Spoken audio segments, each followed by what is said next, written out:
السلام عليكم. ازيك يا صديقي؟ عامل ايه؟ يا رب تكون بخير. طبعا انت مستغرب ازاي انا غيرت التيشيرت، ولكن الاجواء شتويه والجو برد، فسامح لي ولا اعتمد التيشيرت ده في الاجواء البرد دي. ودلوقتي انا جاي اقول لك اللي انا جاي اكلمك على الرياكت ديزاين باترنز باذن. ايه ده اللي انا قلته ده؟ ما علينا. باذن الله في الفيديو ده لو انت ركزت فيه وبالتحديد في الكورس ده مش هتبقى محتاج تتفرج على اي فيديو تاني خاص بالموضوع ده. مش جاي اكلمك في الفيديو ده على الكريشنال ديزاين باترن ولا الاستراكشرال ولا البيهيفيورال ولا الكلاسيكال ديزاين باترن. لا، مش جاي اضيع لك وقتك، انا جاي اكلمك فعليا على الحاجات اللي هتستخدمها في رياكت في اي بروجكت ان شاء الله هتشتغل بيه. لازم تستخدم الباترنز دي عشان توفر عليك وقت ومجهود. الباترنز دي كلها شرحتها لك بالتفصيل، بنعرف الديسكريبشن بتاع كل باترن، البنفيتس بتاعته، وكمان بناخد اكزامبلز.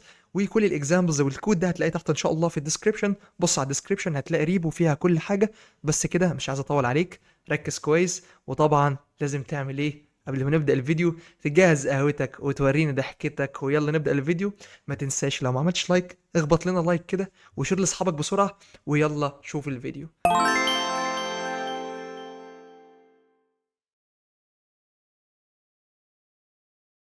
طيب يا صديقي بقى، يعني ايه اصلا ديزاين باترن؟ بكل بساطة ديزاين باترن عبارة عن مجموعة من الحلول الخاصة بمشاكل معينة، وبالتحديد مشاكل مشهورة في مجال السوفت وير ديزاين. برضك يعني ايه الديزاين باترن؟ عبارة ان دي حاجة او تمبلت بتقول لي ازاي اقدر احل المشكلة الفلانية دي بايه، بطريقة فليكسبل مرنة، وكمان بريزبل واي. الباترنز دي بتبقى انكابسوليتد وبتخليني اكتب بيست براكتس كود، بتخلي الكود بتاعي ايزير. طبعا لو انا ما عملتش حاجه اسمها اوفر انجينيرنج اللي انا كل حاجه بستخدم فيها ديزاين باترن وخلاص، بكلمك في الاستخدام الاصح ليها. بتخلي لي الكود بتاعي سهل، بتخليني اقدر اتواصل مع التيم المبرمجين بتاعي بسهوله. هنتخيل احنا عندنا شخصين، انا وشخص تاني. انا سينيور وفوق تيم ليد، وانا عندي مشكله معينه مواجهاني، واجهتني مش عارف احلها ايه. فاروح للتيم ليد والله اقول له بعد اذنك قول لي اعمل ايه في المشكله دي. وعشان شخص شاطر جدا وعنده معرفه بالديزاين باترن، بكل بساطه هيقول لي والله روح استخدم الحاجه الفلانيه اللي بتحل المشكله دي. هديك مثال هناخده دلوقتي. في اول ديزاين باترن معانا عندي اكسبنسيف كومبوننت. الاكسبنسيف كومبوننت ده هيبقى از تشيلدرن، بس هبقى المفروض ان هو بيبقى جوه ديف معين از تشايلد، جوه كومبوننت معين از تشايلد. والاكسبنسيف كومبوننت ده من اسمه بياخد وقت كبير جدا على ما بيتعمل له ريندر. وهنا للاسف البيرنت كومبوننت بتاعه كل مره للاسف بالتشينج الستيت بتاعته، فده معناه ان الستيت بتاعته بتتغير. فده معناه ان الكومبوننتس او التشيلدرن بتاعته اللي متباس على طول جواه بتتعمل لها ري ريندر. وطبعا هنا بيحصل performance issues عشان الاكسبنسيف كومبوننت اتفقنا ان هو بياخد وقت كبير جدا. فهو عشان ذكي هيقول لي خلاص روح حل الطريقه دي او حل المشكله دي عن طريق الباترن اللي اسمه children components pattern. فانا دلوقتي كمصطفى مش عارف ده بيعمل ايه، هروح ابحث على children components pattern. هتروح دلوقتي تسمع مثلا الكورس اللي احنا بنتكلم عليه دلوقتي، تسمع الحته دي في كورس شادو كودينج الخاص برياكت ديزاين باترن على يوتيوب. هتعرف ازاي تحل المشكله اللي عندك دي باستخدام الباترن ده. الموضوع بسيط وسهل. حلو حلو. فدلوقتي انا بقدر اتعامل مع المشاكل بشكل فعال اكتر، وكمان بطريقه فليكسبل وريزبل واي، وبطريقه كويسه جدا وبست براكتس زي ما بيقولوا. طيب انا عندي انواع معينه من الكلاسيكال ديزاين باترن او كاتيجوري، او ممكن نقول حاجات متفصله كده مع بعض، ثلاث كاتيجوري اوكي، او ثلاث مش عارف بتلخبط في اسمها بالعربي. ثلاث فئات والله مش عارف سبحان الله. ثلاث فئات هي ايه؟ الكريشنال باترن، الاستراكشر باترنز، البيهيفيورال باترنز. بكل بساطه الكريشنال باترنز دي اللي هي الطريقه اللي انا بعمل بها انشاء للاوبجكت زي السنجلتون والفاكتوري. structural pattern الطريقة اللي أنا بفوكس بيها إزاي أعمل كومبوزات ما بين الأوبجكت عشان أعمل larger structures زي الأدابتور والكومبوزيت باترن. البيهيفيرال باترن ودي الطريقة اللي بيحصل interact مع الأوبجكت between الأوبجكت عشان أعمل responsibility زي الأبزرفر والاستراتيجي.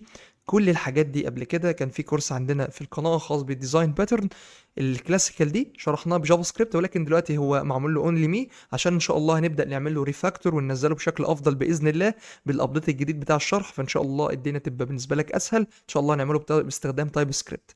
فدلوقتي انا مش جاي اكلمك على الكريشنال ولا ستراكشر ولا البيهيفيرال زي ما قلت لك قبل كده، انا جاي اكلمك على الباترنز اللي انت تستخدمها وانت بتكتب كود رياكت، اللي هم بالتحديد الناين باترن: children component, compound component, container, presentational, error boundary, higher order, hooks pattern, partial pattern, render props, variant props. ودول بالتحديد ان شاء الله اللي احنا هنتكلم عليهم. فدلوقتي عشان تقدر تتابع معايا الكورس لازم تكون عارف طبعا رياكت بس كده، وتكون طبعا عامل انستول رياكت عندك. ممكن تستخدم فيت دي فاست فرونت اند بيلد تول باورنج ذا نيكست جنريشن عشان الابلكيشن بتاع رياكت بتاعي يبقى سريع.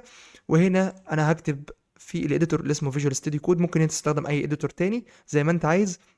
وطبعا مش محتاج اقول لك ان كل الكود ان شاء الله اللي هنكتبه على مدار الكورس هتلاقيه تحت في ريبو على جيت هاب موجوده في الديسكريبشن. واعمل لنا لايك كده عشان نقدر ان شاء الله نكمل بقيه الفيديو واحنا مبسوطين كده. ودلوقتي بكل بساطه تعالى نفتح بقى الكود بتاعنا زي ما انت شايف كده، نعمل ران للسيرفر عشان لو احنا محتاجين نعرض حاجه في السيرفر. ودلوقتي اول حاجه عندنا هنشوفها اللي تشيلدرن كومبوننتس باترن. تعالى اوريك بصه سريعه كده على الاستراكشر اللي عندنا. هتلاقي هنا فولدر اسمه رياكت ديزاين باترنز جوه الاس ار سي فولدر. طبعا انت قلت لك هتلاقي الريبو تحت ان شاء الله في الديسكريبشن على جيت هاب باذن الله، هتلاقي اللينك بتاعته في الديسكريبشن. هتلاقي مثلا كل باترن عندي اسمه مثلا تشيلدرن كومبوننتس باترن، في هنا فولدر اسمه باترن وده اللي هنكتب فيه النيو فيرجن من الكود اللي بعد استخدام الباترن. احنا بقى عندنا تو فيرجنز.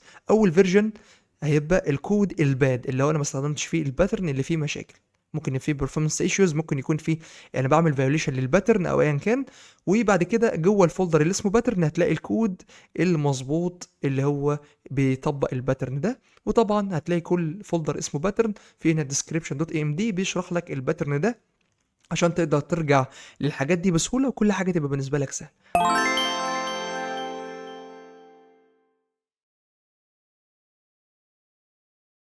ده الفولدر ستراكشر اللي احنا هنمشي عليه. بيقول لك الديسكريبشن الخاص بالchildren components pattern، بيقول لك this pattern خاص بالرياكت children بيسمح لي ان انا باس component او render JSX element جوه التشيلدرن دي. هقول لك ازاي بيحصل ازاي. طب ده مهم في ايه؟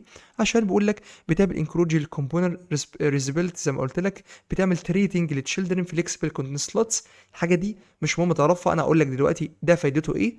ايه ده؟ عباره عن كونتكست وديسكريبشن بس بيعرف الباترن ده بشكل معين. هنا البنفيتس او الفوائد من استخدام الباترن ده بيقول لك بتعمل انكريز للريزابيلتي عشان اللي انت مش محتاج اللي انت بتعمل ديكابلنج للي اوت فروم كومبوننت لوجيك. اوكي، بتعمل كلير او بتعمل سيبريشن يعني بتقسم بتفصل البيرنت على التشايلد كومبوننت بتاعته. وطبعا بتمنع الري ريندر، بتمنع ان التشيلدرن كومبوننت دي تتعمل لها ري ريندر لو البيرنت كومبوننت اتغير. هنشوف دلوقتي برضك الحاجات دي ماشيه ازاي. قصدي هنا بالبيرنت كومبوننت الستيت اللي جوه البيرنت كومبوننت، واللي هنا الاكزامبل ان ريل تولز بتشوف الموضوع ده في رياكت راوتر اللي التشيلدرن اللي جواه اللي هو الروت. بالشكل ده كل حاجه زي الفل، ما عنديش اي مشكله.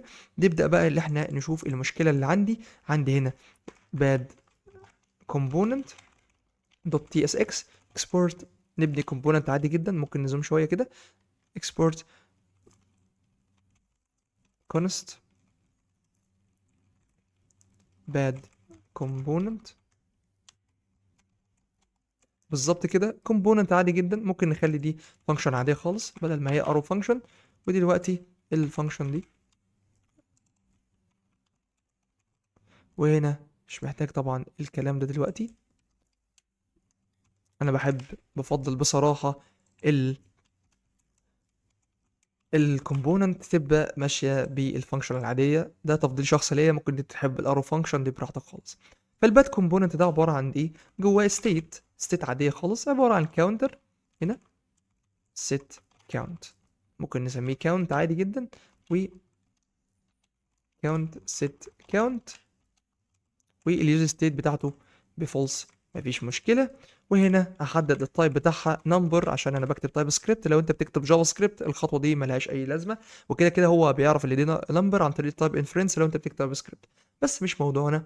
تعالى بس نكمل. دلوقتي عندي تو فانكشن بتعمل انكريمنت، فانكشن بتعمل ديكريمنت.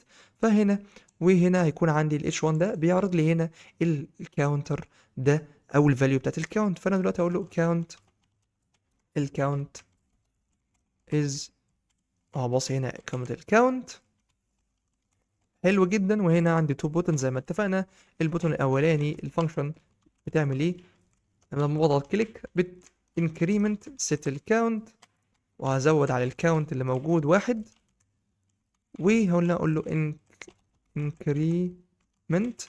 ونفس الموضوع هيبقى هنا decrement. طبعا هنقص من الكاونت واحد. كل حاجه زي الفل، ما عنديش مشكله.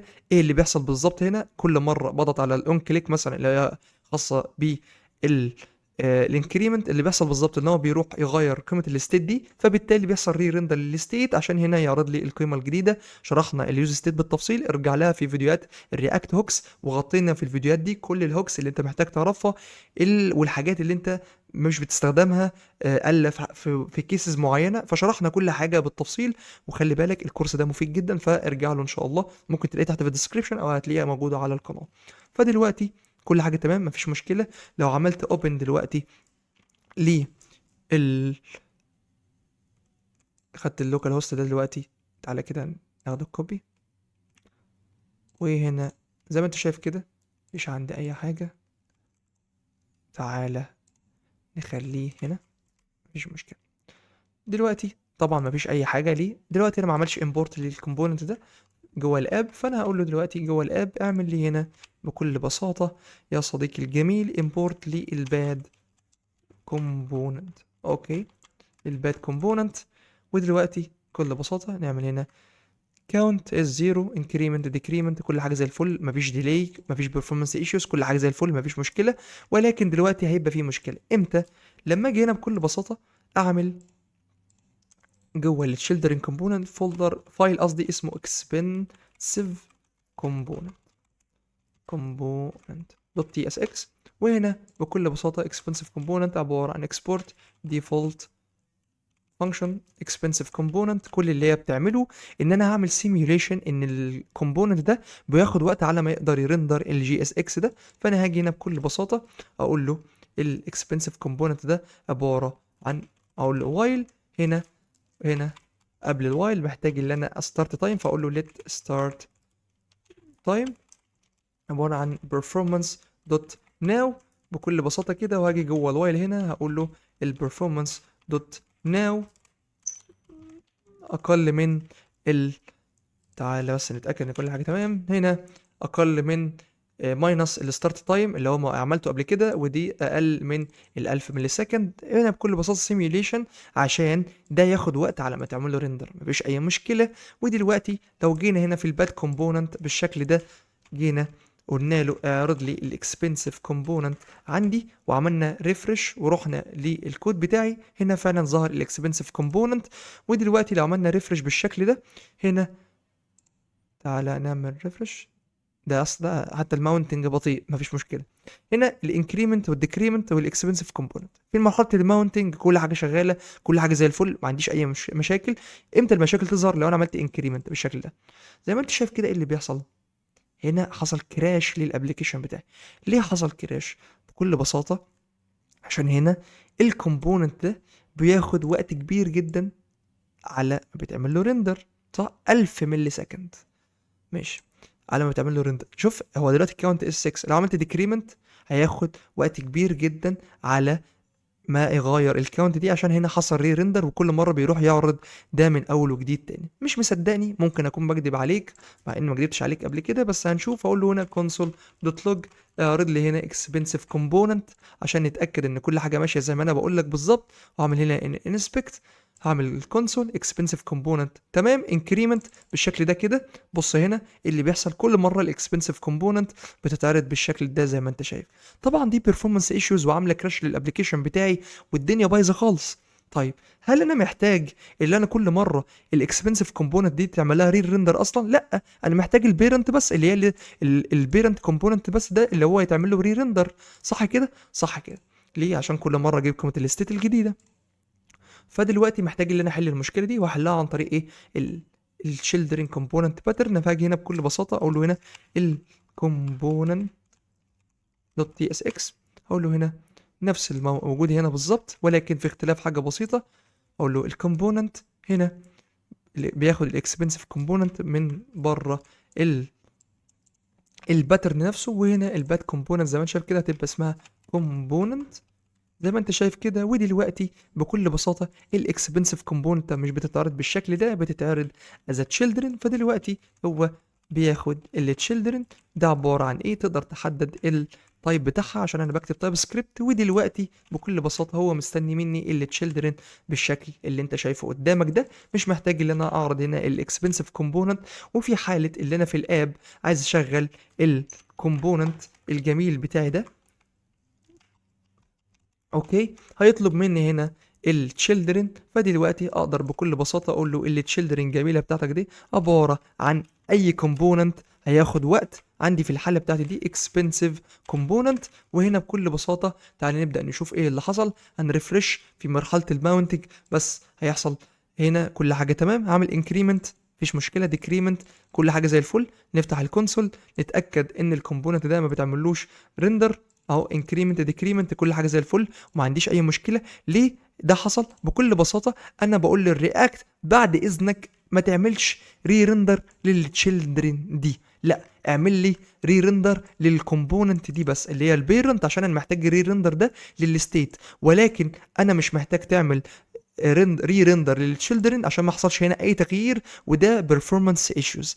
بس كده ده موضوع ال children components pattern. الموضوع بسيط، اتمنى تكون فهمته بالتوضيح. وطبعا زي ما قلت لك الكود معاك وهتقدر تفهم الدنيا بشكل واضحة، وبإذن الله الدنيا معاك تبقى واضحة وسهلة بإذن الله. ونكمل ونخش على اللي بعده.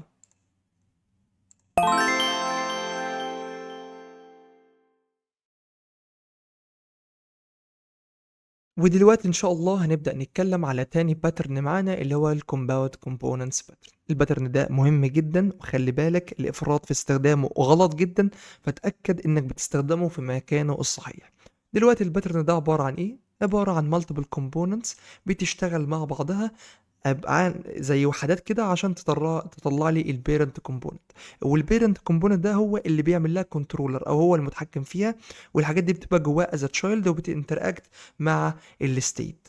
وعشان توصل للستيت دي محتاجه كونتكست. فاهمك الموضوع ده بالتفصيل، كل حاجه تبقى سهله. الانهانسنج اللي انا البنفيتس اللي انا بعمل انهانس للريدابيلتي وبعمل موديولاريتي، يعني هنا بقلل الكومبلكس الخاصه باليو اي، وكل تشايلد بيبقى موديول اوكي لوحده محتاجه هعمل له جيت، مش محتاجه خلاص. اوكي بعمل فليكسبل اكتر عن طريق ان انا بعمل اكسبوزنج للكومبوننت وبعمل كاستمايزيشن كبير. بعمل ريدوس للبروب اللي انا محتاجها. موضوع البروب درايلنج ده ان شاء الله هنتكلم عليه قدام، بس مش مشكلتنا. ومثال حي بنشوف زي رياكت سيلكت، الباكج اللي انت بتستخدمها حاجه زي سيلكت واوبشن ومنيو جواها بالتحديد. ما عنديش مشكله. نبدا نشوف بقى المشكله اللي عندنا. انا عندي دلوقتي حاجه اسمها باد كارد دوت تي اس اكس. وبكل بساطه الباد كارد دي عباره عن اكسبورت ديفولت فانكشن اسمها باد كارد. جميله جدا، فانكشن عاديه خالص ما عندهاش اي مشكله. مش عارف ليه مسماها باد يا مصطفى، بس هنقول دلوقتي ان هي باد كارد. طب الفانكشن دي بتعمل ايه؟ هنا الفانكشن دي هنا في تايتل، كارد هيدر، كارد تايتل، كارد كونتنت، وهنا في اكشن. جميل جدا، مفيش مشكله لحد دلوقتي. الدنيا زي الفل، الدنيا تمام. ممكن احنا بس هنا سريعا كده نكريت كونست نسميه مثلا كارد او نسميه داتا. الداتا دي فايدتها بكل بساطة اللي انا هقول له بصيلي فيها الحاجات الخاصة بالتايتل والكارد تايتل والحاجات دي، واجي هنا اعمل له الوب عليها بكل بساطة، واباص الداتا دوت كذا وهكذا. اوكي مش هعمل هنا اري فملهاش لازمه، خليها اوبجكت على طول. هاجي اقول له هنا مثلا بدل ما بكتبها هنا دايركت اقول له لا الديت داتا دوت تايتل، اوكي داتا دوت الكونتنت، وهنا الاكشن اللي هو الداتا دوت الاكشن. كلام جميل، كلام معقول، ما اقدرش اقول حاجه عنده. عند كارد هيدر، عند كارد بادي، عند كارد فوتر، كل حاجه زي الفل. تعالى نزوم ان تاني، كل حاجه تمام مفيش مشكله. ولو رحنا للاب دلوقتي عشان ابدا استخدم الكارد ده، هاجي هنا في الاب هقول له الكارد، الباد كارد بالشكل ده كده، كل حاجه زي الفل. نشوف الموجود عندي، كارد تايتل، كارد كونتنت، اكشن، وكل حاجه تمام. طيب دلوقتي يا مصطفى انا عندي فكره. في صفحه الاب اللي انا فيها دلوقتي عندي الكارد تايتل فوق، والكارد كونتنت في النص، والاكشن تحت. في صفحة اسمها ايمجز عندي نفس الكارد دي بنفس التفاصيل، ولكن هنا في ايمج فوق، وفي كارد تايتل هنا، وفي كارد كونتنت هنا، وفي اكشن هنا. عندي في صفحة تانية اسمها فيديو، هنا مفيش ايمج ولكن في فيديو، وفي كارد تايتل بس مفيش كارد كونتنت وفي اكشن. وعندي في صفحة اسمها فيد، ولا فيها كارد تايتل ولا فيها كارد كونتنت، لا فيها مثلا تكست معين، وهنا في زرار اكشن. قصدك تقول يا مصطفى اللي الكارد دي متغيرة في الاوردر، يعني ممكن دي تبقى فوق دي تبقى فوق دي، يعني مثلا الاكشن ده اول حاجه والعكس، والكستمايزيشن بتاعها متغير، يعني ممكن تبقى فيها اضافات او نشيل منها حاجات على حسب اللي انا محتاجه في الصفحات المعينه. هتقول لي الموضوع بسيط، هنروح نسبريت الحاجات دي لكومبوننتس كتيره جدا، ونفضل بقى بعد كده نستدعيها في المكان اللي احنا عايزينه. هقول لك انا محتاج اعمل كده من غير ما اغير هنا في الكارد كومبوننت نفسها، عشان ما اعملش فايلز ملهاش لازمه كتيره. هتقول لي طب اعملها ازاي يا مصطفى؟ انا مش عارف.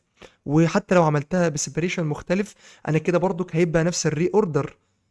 بس انا ممكن اعمل حاجه، هتقول لك ايه؟ هقول لك هنا مش انت عندك صفحه اسمها فيد مثلا؟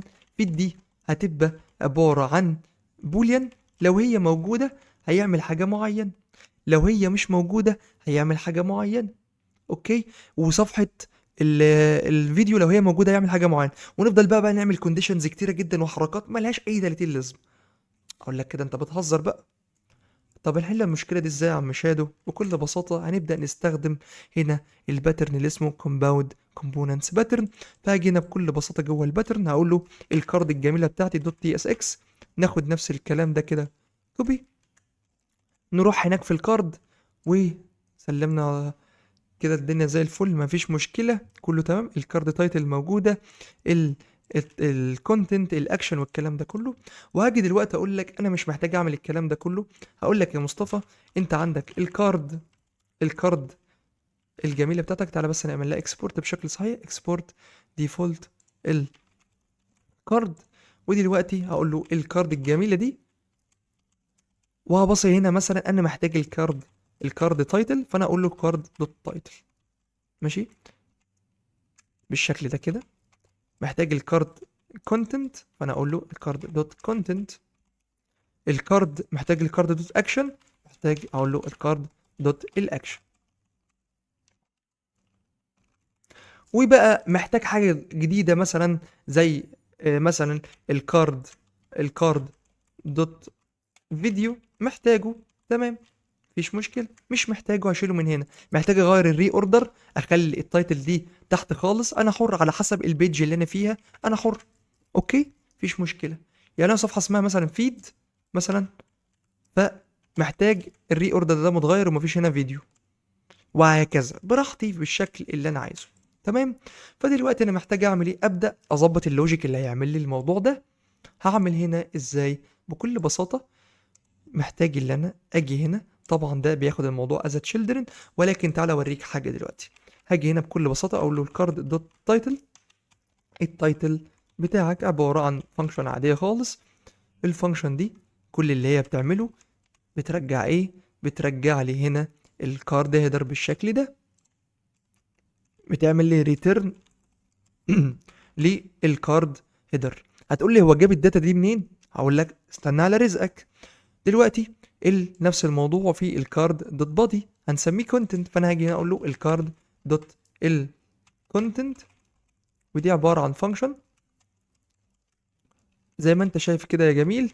وهنا اباصي اعمل ريتيرن، اللي انا بعمله ده ريتيرن لنفس الحاجة دي. جميل جدا. هاجي هنا في الكارد دوت الفيديو مثلا، وهنا لو حالة ان في فيديو هيعمل لي هنا ريتيرن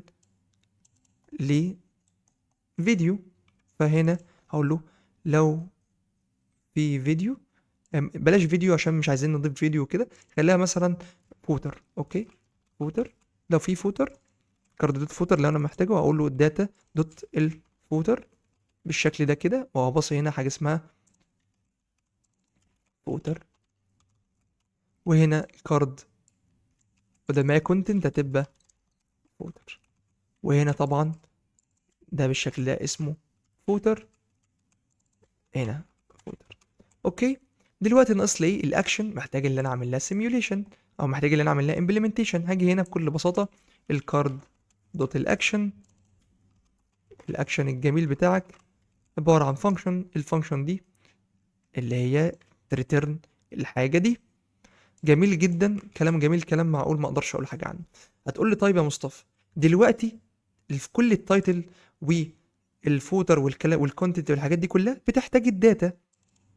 جميل جدا، الداتا دي هتجيبها ازاي وانا ما ينفعش هنا اباصها از بروبس؟ عشان بكل بساطه دلوقتي الكارد دي بتاخد حاجه اسمها تشيلدرن، التشيلدرن، وبتشغلها بالشكل ده، وده عباره عن رياكت دوت رياكت نود. اوكي، فدلوقتي ازاي هاجي هنا بكل بساطه كده اباص هنا التشيلدرن، ومحتاج اللي انا اباص لها البروبس بتاعتي اللي هو يقدر يجيب منها الداتا تايتل وكونتنت وفوتر والكلام ده كله. اقول لك بكل بساطه عن طريق الكونتكست. يعني دلوقتي هاجي هنا اكريت كونتكست، فانا هاجي هنا بكل بساطه شرحت لك موضوع الكريت كونتكست والكاستم هوك اللي بيساعدنا عشان يمنع مشاكل الانديفايند لو هي مش موجود وهكذا. شرحت لك كل الحاجات دي بالتفصيل، فانا مش هعيدها تاني، وركز في الحاجات دي. لو محتاج تتفرج على الفيديو هتلاقي فيه السلسله الخاصه بالهوكس باترن. انا جاي دلوقتي اطبق الباترن الهوكس الكورس الخاص برياكت هوكس. انا جاي دلوقتي اطبق الكومباوند كومبوننتس باترن والرياكت هوكس الرياكت باترنز بالتفصيل. مش عارف ليه بتلخبط، ما علينا. دلوقتي انا محتاج اعمل ايه؟ اقول له هنا بكل بساطه يوز كارد كونتكست، وده كونتكست بكل بساطه. اول حاجه محتاج اعملها اقول له اعمل لي كرييت للكونتكست الجميل ده. والكونتكست بتاعي عباره عن حاجتين، عباره عن undefined في البدايه عشان طبعا هو مش عارف هو ايه، وطبعا هنا محتاج هنا ياخد تايب معين. فانا اقول له التايب بتاعك عباره عن ايه؟ عباره عن كارد كونتكست تايب. هتقول لي ايه الكارد كونتكست تايب ده؟ او طبعا undefined، فدلوقتي هقول له او undefined. فدلوقتي هيقول لي ايه الكارد كونتكست تايب ده. هاجي هنا جوه الكارد دي وهاجي اعمل هنا تايب جميل جدا. ممكن اعمل انترفيس اعمل تايب اللي انا عايزه، اقول له تايب كارد كونتكست تايب. بكل بساطه عباره عن ايه؟ التايتل string، التايتل string، الكونتنت سترينج، الاكشن سترينج، الفوتر سترينج، كل حاجه زي الفل، ما عنديش مشكله. ودلوقتي ممكن احدد التايب بتاعه هنا عشان انا بكتب تايب سكريبت، وهاجي هنا جوه اعمل اكسبورت عشان اقدر استخدمها اكسبورت بالشكل ده كده. وهاجي هنا في اليوز كارد طيب هقول له اعملها لي امبورت. كل حاجه زي الفل، ما عنديش مشكله، لا هيبقى ده لا هيبقى ده، والدنيا تمام. هعمل دلوقتي كونست اسميه كارد كونتكست، فمحتاج استخدمه كونتكست بالشكل ده كده. وطبعا محتاج اعمل لها اكسبورت بالشكل ده. فدلوقتي الكارد كونتكست دي هاجي هنا جوه الكارد بتاعي وهاجي اقول له هنا بكل بساطه يا جميل ده عباره بيريتيرن كارد كونتكست دوت بروفايدر بالشكل ده كده. هاجي هنا اقول له الكارد كونتكست دوت بروفايدر، وطبعا ده نفس الاسم. وطبعا هنا مفيش حاجه اسمها الديف ده خلاص. ممكن اجي هنا جوه التشيلدرن اكريت الديف الجميل ده اللي الكلاس نيم بتاعه كذا، وباص هنا جواه التشيلدرن الجميله بتاعتي اللي هي الكارد نيم الكارد تايتل الكلام ده كله. فهنا بيقول لي الكارد كونتكست ميسنج الفاليو. تعال نحل المشكله دي. بيقول لي الداتا دي مش موجوده جوه التايب اللي اسمه كارد كونتكست تايب. طبعا انا عارف المشكله في ايه. دلوقتي سيبك من كارد كونتكست تايب دي، هسميها بالشكل ده داتا. وهنا الداتا دي هعمل لها اكسبورت، وبعد كده ابدا استخدمها جوه الكارد كونتكست تايب نفسه. فهاجي هنا بكل بساطه بدل ما هو مستدعي الكارد كونتكست لا هيستدعي الداتا، واجي كريت هنا اكسبورت. مش محتاج ان انا اعمل له اكسبورت عادي، اقول له عباره عن تايب كارد كونتكست تايب الداتا اللي هي الداتا بالشكل كده. وكده حلينا المشكله الخاصه بالكارد كونتكست. يبقى ناقص لي مشكله التشيلدرن اللي هو بيقول لي does not exist on type react node. هو هنا بيقول لي بساط children any، فانا هقول له اوكي في الحاله بتاعتي دي دلوقتي. وهنا كل حاجه زي الفل، ما عنديش مشكله. ناقص بس اللي انا اقدر ان انا اجيب الداتا دي من الكونتكست. فعندي هوك جميل جدا اسمه كونست، اسمه يوز كونتكست. فانا هقول له هات لي الداتا الجميله بتاعتك دي من اليوز كونتكست. فانا اقول له اليوز كونتكست الجميل ده محتاج ايه؟ الكارد كونتكست هنا، وده اسم الكونتكست بتاعي. فانا هقول له هنا الداتا بتساوي كذا. ودلوقتي اليوز كونتكست دي محتاجه اعمل لها امبورت، واجي اعمل نفس الموضوع ده. هتبقى الداتا طبعا لو هي موجوده هتلاقي التايتل اللي جواها، فانا اقول له الداتا دوت داتا.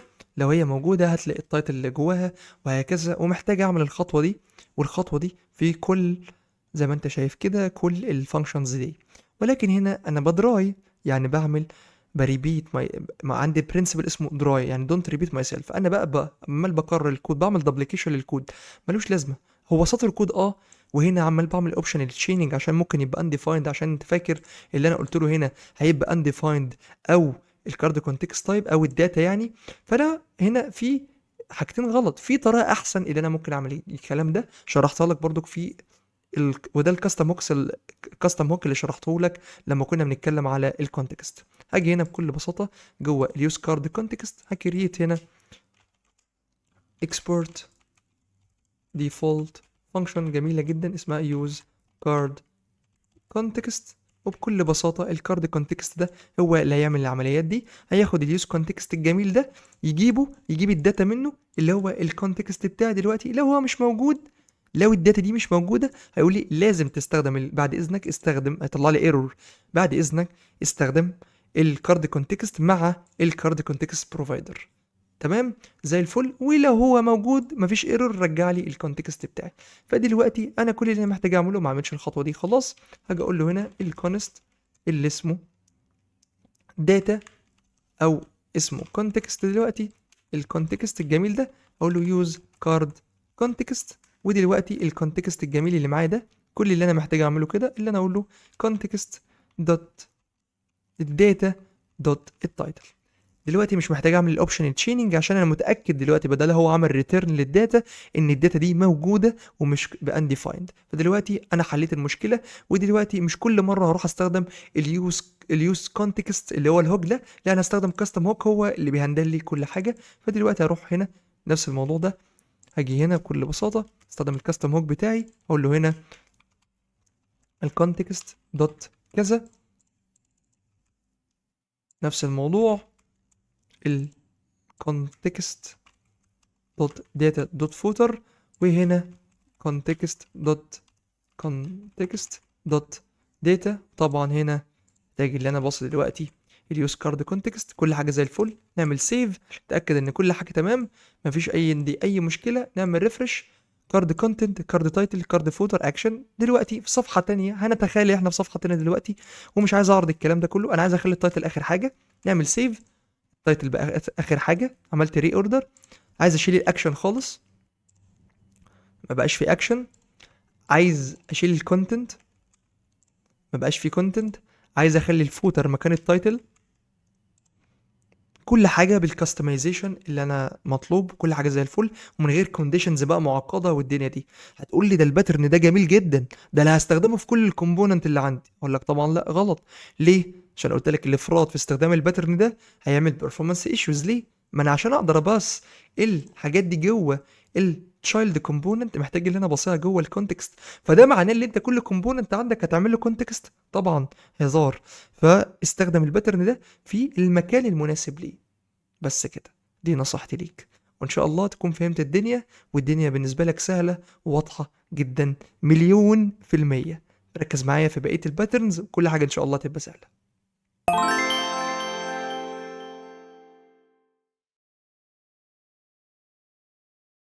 ودلوقتي بإذن الله هبدأ أتكلم على تالت نوع عندي من الباترنز اللي هو container presentational pattern. وده اللي انا بسبريت اليو اي عن اللوجيك. يعني في البرزنتيشنال كومبوننت ببدا ان انا اعرض اليو اي بتاعي، بركز على اليو اي، ولكن في الكونتينر ببدا ان انا اركز اكتر على الستيت واللوجيك الخاص بالابلكيشن بتاعي. طبعا ده لبنفيت زي ما انت شايف كده، بعمل سنجل ريسبونسبيلتي، الكومبوننت بتاعي بيعمل حاجه واحده بس. طبعا ده من سوليد برنسبلز شرحناها قبل كده، بس مش في رياكت، ممكن ترجع لسلسله السوليد برنسبلز كلها شرحناها بالتفصيل واتكلمنا على كل السوليد برنسبلز، مهمه جدا. وبكل بساطه يعني ايه سنجل ريسبونسبيلتي؟ يعني الكومبوننت او الفانكشن تكون بتعمل مسؤوليه واحده بس. يعني هنا زي ما احنا اتفقنا الكونتينر ده مسؤول عن اللوجيك، واليو اي مسؤول عن الجي اس اكس element. طبعا هنا بعمل سمبلفايز للكومبوننت تبقى ريزابيلتي وتبقى سهله في اليونت تيستنج والكلام الجميل ده كله. وبنشوف الموضوع ده فين؟ في الريدكس ويز رياكت. لو انت شغال بريدكس هتلاقي الموضوع ده ان شاء الله. ف تعال نبدا اللي احنا نشوف المشكله بتاعتنا.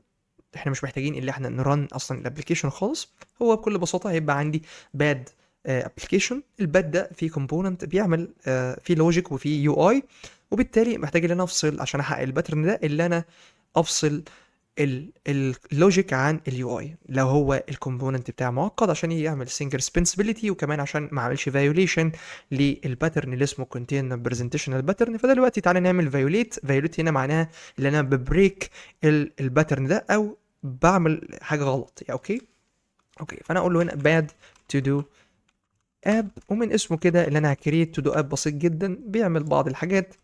فسيبك من اللي انا عملته ده دلوقتي، هقول له هنا export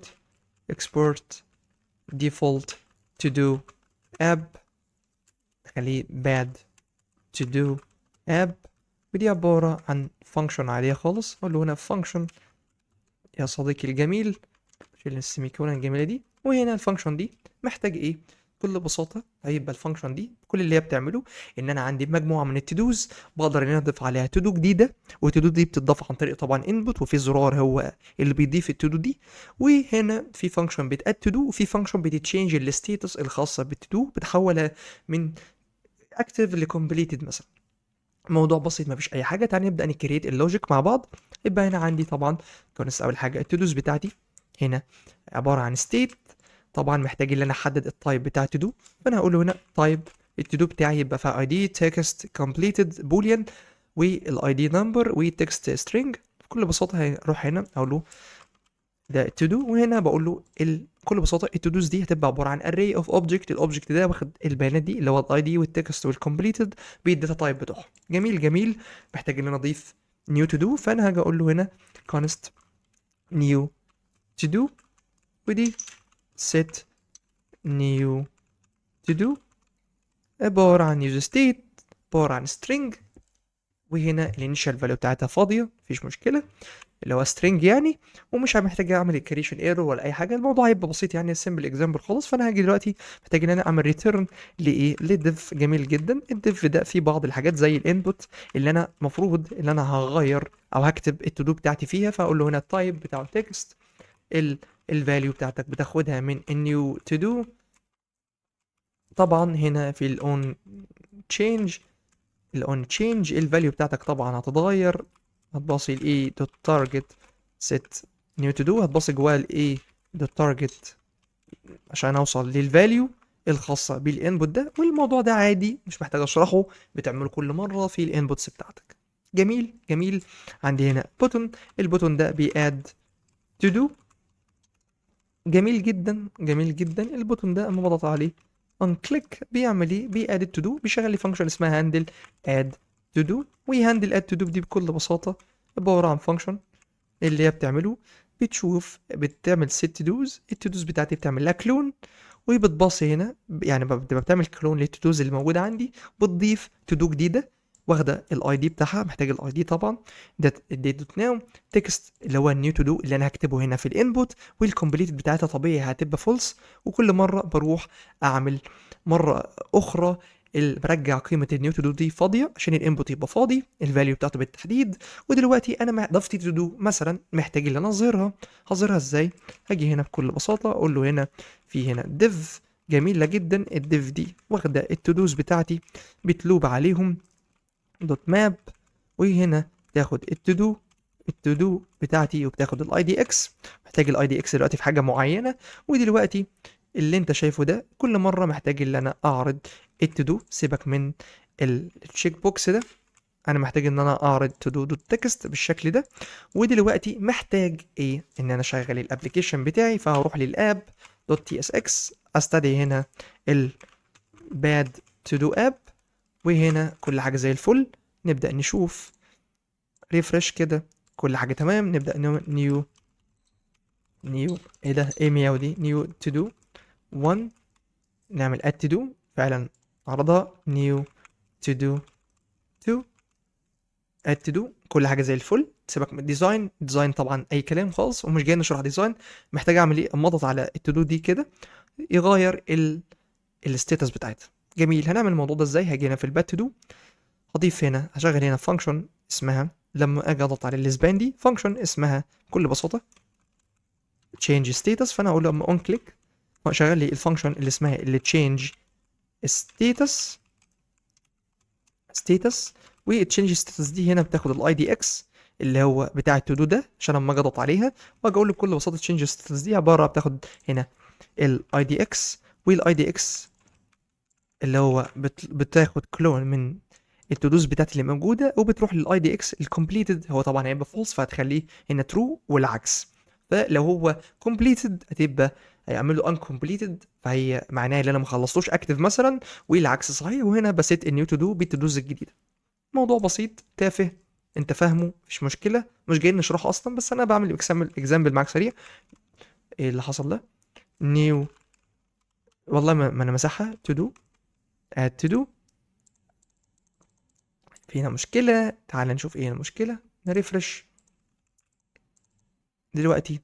هنا الانكليك السبان لما بضغط عليها تشينج، هي دلوقتي اوريدي اتغيرت، ولكن انا ما عملتش اي حاجه. يعني فعلا دلوقتي قيمه التودو دي بقت بكومبليتد. انا محتاج اعمل حاجه بقى معينه لما تبقى كومبليتد، فانا اقول له هنا ستايل.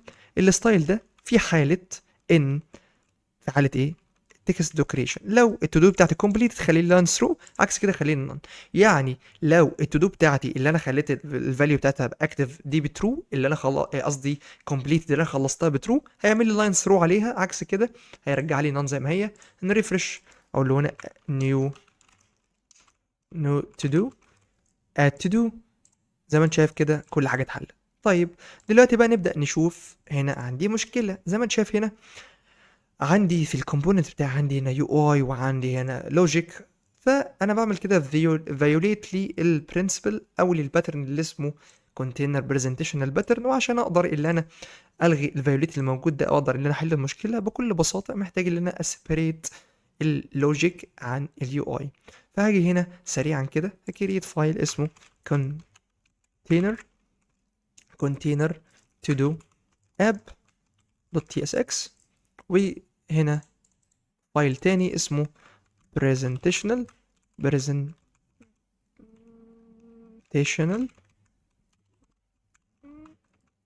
to do app.tsx. وهنا الكونتينر ده هيبقى فيه اللوجيك، والبرزنتيشنال هيبقى فيه اليو اي. فنيجي دلوقتي نعمل separate بالشكل ده. تعالى كده نشوف هنا بالشكل ده الكونتينر بتاعي، وهنا ده الكونتينر في تو دو اب العالي، نفس اللوجيك اللي بتاد تو دو، والدي بت فاليو تشينج، يعني بدل ما كنت ببصيها دايركت في الانبوت. وهنا بالتشينج ستاتس، وهنا بيبص كل الحاجات الجميله دي للتو دو برزنتيشنال، بيبص هنا نيو تو دو والتو دوز والتشينج ستاتس، وكل الحاجات دي ببصها جوه تو دو برزنتيشنال. وتو دو برزنتيشنال ده عباره عن كومبوننت اللي هو ده. بالمناسبه هبدا ان انا اعمل له كرييشن، اللي هو مثلا هقول له ده to do presentational جاي من ال presentational to do app. ممكن نخليه نفس الاسم عشان تبقى ما تتلخبطش بالشكل ده كده.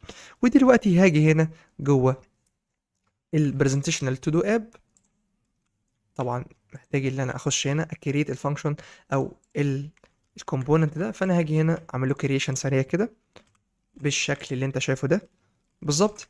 هنا كل اللي انا محتاج اعمله اللي انا to do من الكونتينر to do app، اللي انا هنا نفس اللي عملته بالظبط، اللي انا عملت انترفيس اللي انا استخدم فيه البروبس اللي جاي لي. ودي حاجه تايب سكريبت عشان هنا بياخد بعض البروبس، مش انا ببصي هنا البروبس بتاعتي للكونتينر بالشكل ده كده. هنا الكونتينر بتاعي ببصيله هنا، ببصي اصلا للبرزنتيشنال تو دو اب البروبس بالشكل ده. فانا هنا محتاج جوه البرزنتيشنال اللي انا احدد التايب الخاص بالبروبس اللي جاي لي، عشان هنا بستخدم تايب سكريبت بالشكل ده. فعملت انترفيس وبصيت فيه البروبس اللي انا متوقعها، وهنا استخدمت كل الفاليوز والميثودز اللي جايه لي، وعملت ريتيرن هنا للجي اس اكس عادي الانبوت بتاعي والبوتون، وهنا عملت يو ال اللي باصي فيها ال اي وكل حاجه تمام. ودلوقتي كل اللي عملته عملت سيبريت للكومبوننت لتو لتو كومبوننت مختلفين، حاجه فيها اللوجيك اللي هو الكونتينر، والبرزنتيشنال اللي هو في اليو اي. وهاجي هنا بكل بساطه، مش محتاج ان انا استدعي الكلام ده كله، هقول له هنا دلوقتي الكونتينر او هقول له هنا التو دو اب. اوكي، ودلوقتي مش محتاج unread imports دي، ريفرش كل حاجه زي ما هي، add to do زي ما انت شايف كده كل حاجه شغاله زي الفل. add to do again، كل حاجه شغاله زي الفل وما عنديش اي مشكله. كل اللي انا عملته هنا ان انا عملت سيبريت للكومبوننت بتاعي لتو كومبوننتس، واحد خاص بالكونتينر وده في كل اللوجيك اللي زي ما انت شايف كده، في فانكشن اللي بتاد دو، اللي هنا الفانكشن المسؤول عن التشينج ستاتس، وطبعا هنا الاون فاليو تشينج اللي هي بتاخد الانبوت وتبصيه جوه الفاليو بتاعت الانبوت وتبصها جوه النيو تو دو، نفس اللي كنا بنعمله بالظبط داخل الانبوت. وهنا ببصي كل الحاجات دي جوه البرزنتيشنال تو دو اب، وده اللي خاص باليو اي، ده اللي بفوكس فيه على اليو اي. وهنا زي ما انت شايف كده بيستقبل الحاجات دي از بروبس، وهنا بحدد التايب بتاعها عشان انا بكتب تايب سكريبت. وهنا عمل لي الانبوت، بص فيه الاون فاليو تشينج اللي واخدها من الكونتينر، بص فيه هنا كمان النيو تو دو اللي واخدها من الكونتينر، وهنا عمل بص فيه الات دو اللي واخدها من الكونتينر. وهنا مركز اكتر على اليو اي، فانا لو عايز اغير في الستايلنج والحاجات دي كلها معايا اوريدي كل حاجه انا محتاجها، اللوجيك الفانكشنز بتاعتي والبروبس والستيت، اقدر ان انا دايركت معايا كل حاجه تمام، مش محتاج ان انا اخش على الكونتينر ده تاني. لو عندي مشاكل في اللوجيك هخش على الكونتينر دايركت، مش محتاج ان انا ادور المشاكل فين، عشان لو عندي كومبوننت كبير جدا انا عارف اللوجيك بتاعي. لو عندي مشاكل في اللوجيك هخش على الكونتينر، لو عندي مشاكل في اليو اي هخش على البرزنتيشنال تو دو. وكده احنا عملنا سبريت للكومبوننت بتاعي من ان هو كان بيفيوليت البرنسبل ده، كان هنا كل حاجه مع بعضها اللوجيك واليو اي عملنا له سيبريت لتو كومبوننتس منفصلين. وان شاء الله الموضوع ده سهل جدا، ما يكونش عندك مشكله، وباذن الله كل حاجه تبقى زي الفل.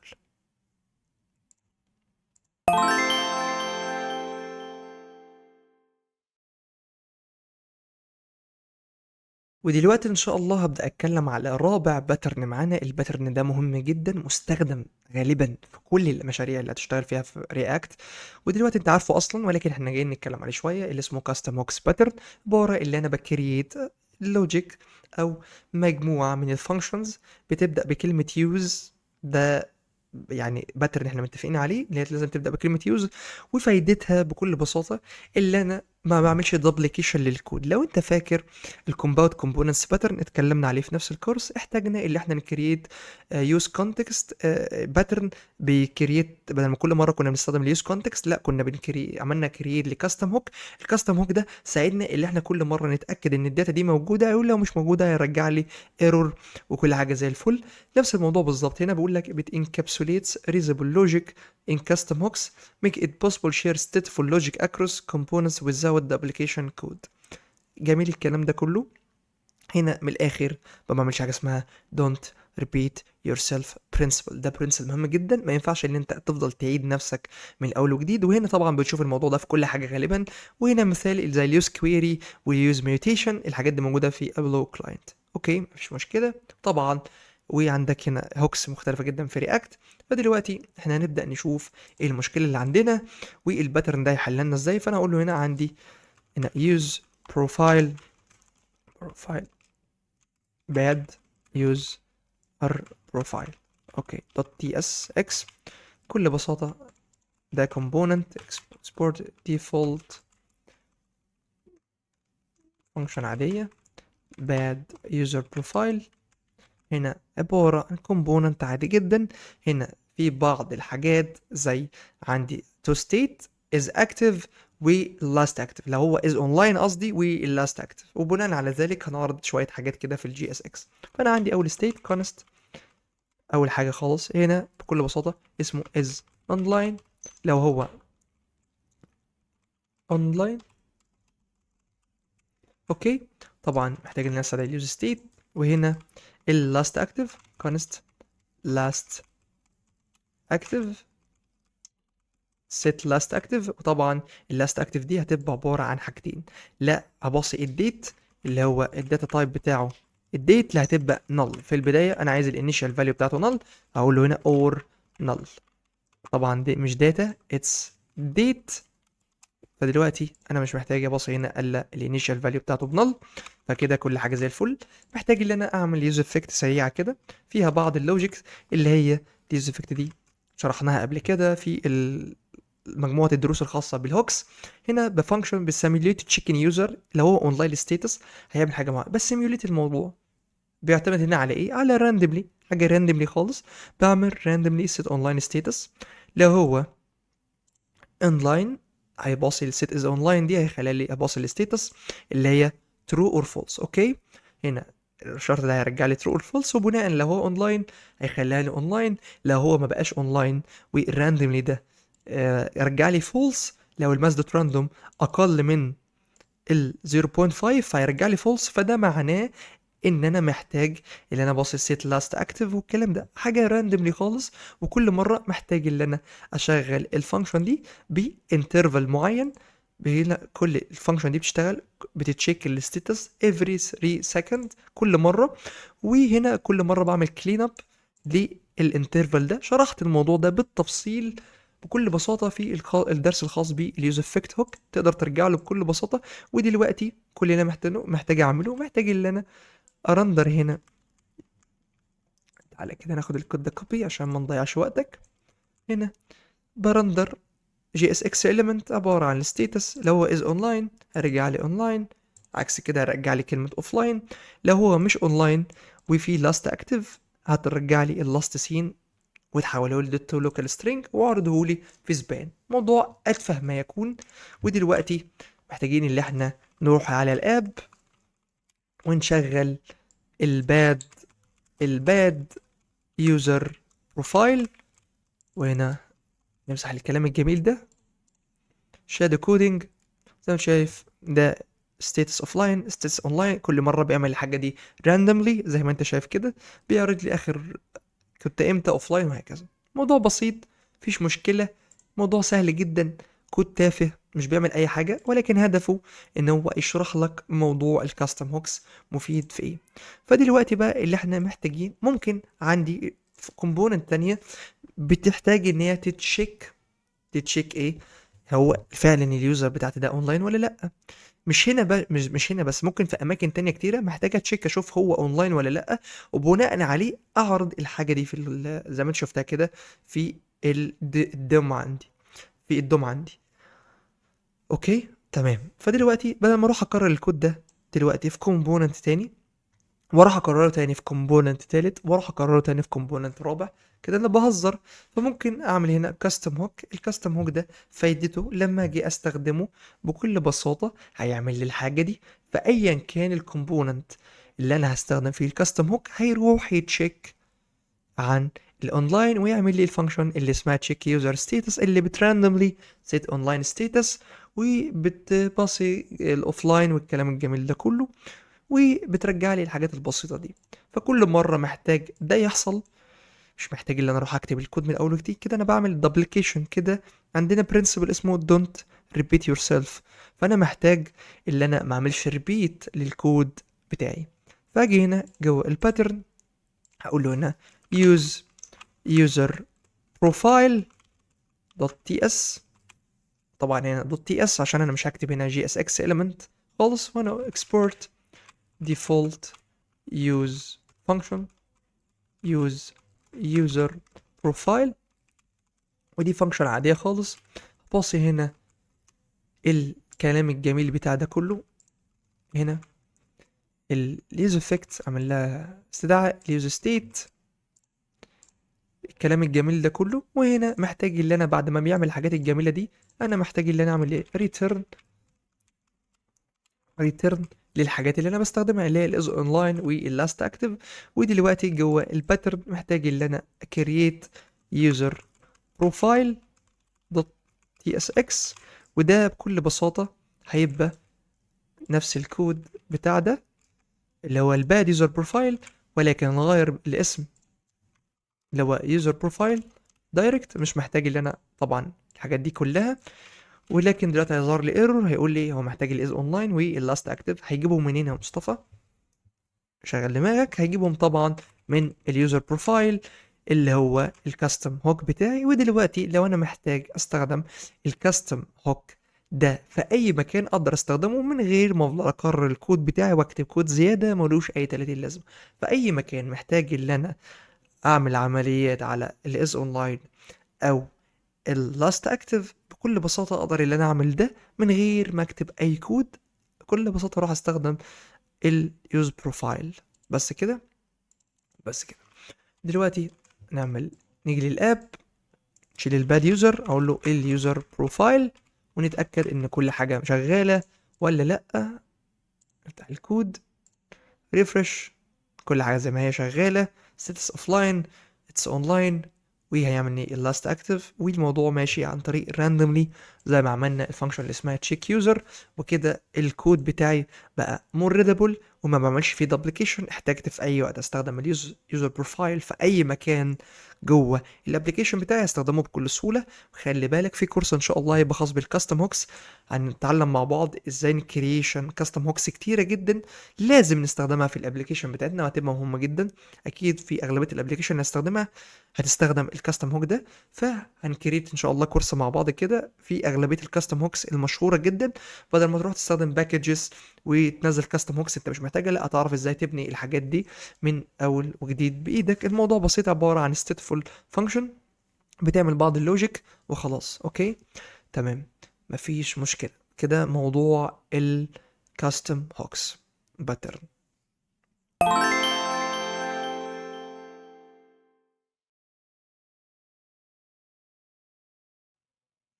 دلوقتي هنبدأ نتكلم على باترن مهم جدا ولازم تستخدمه في الابليكيشن بتاعك اللي هو ايرور باوندري باترن.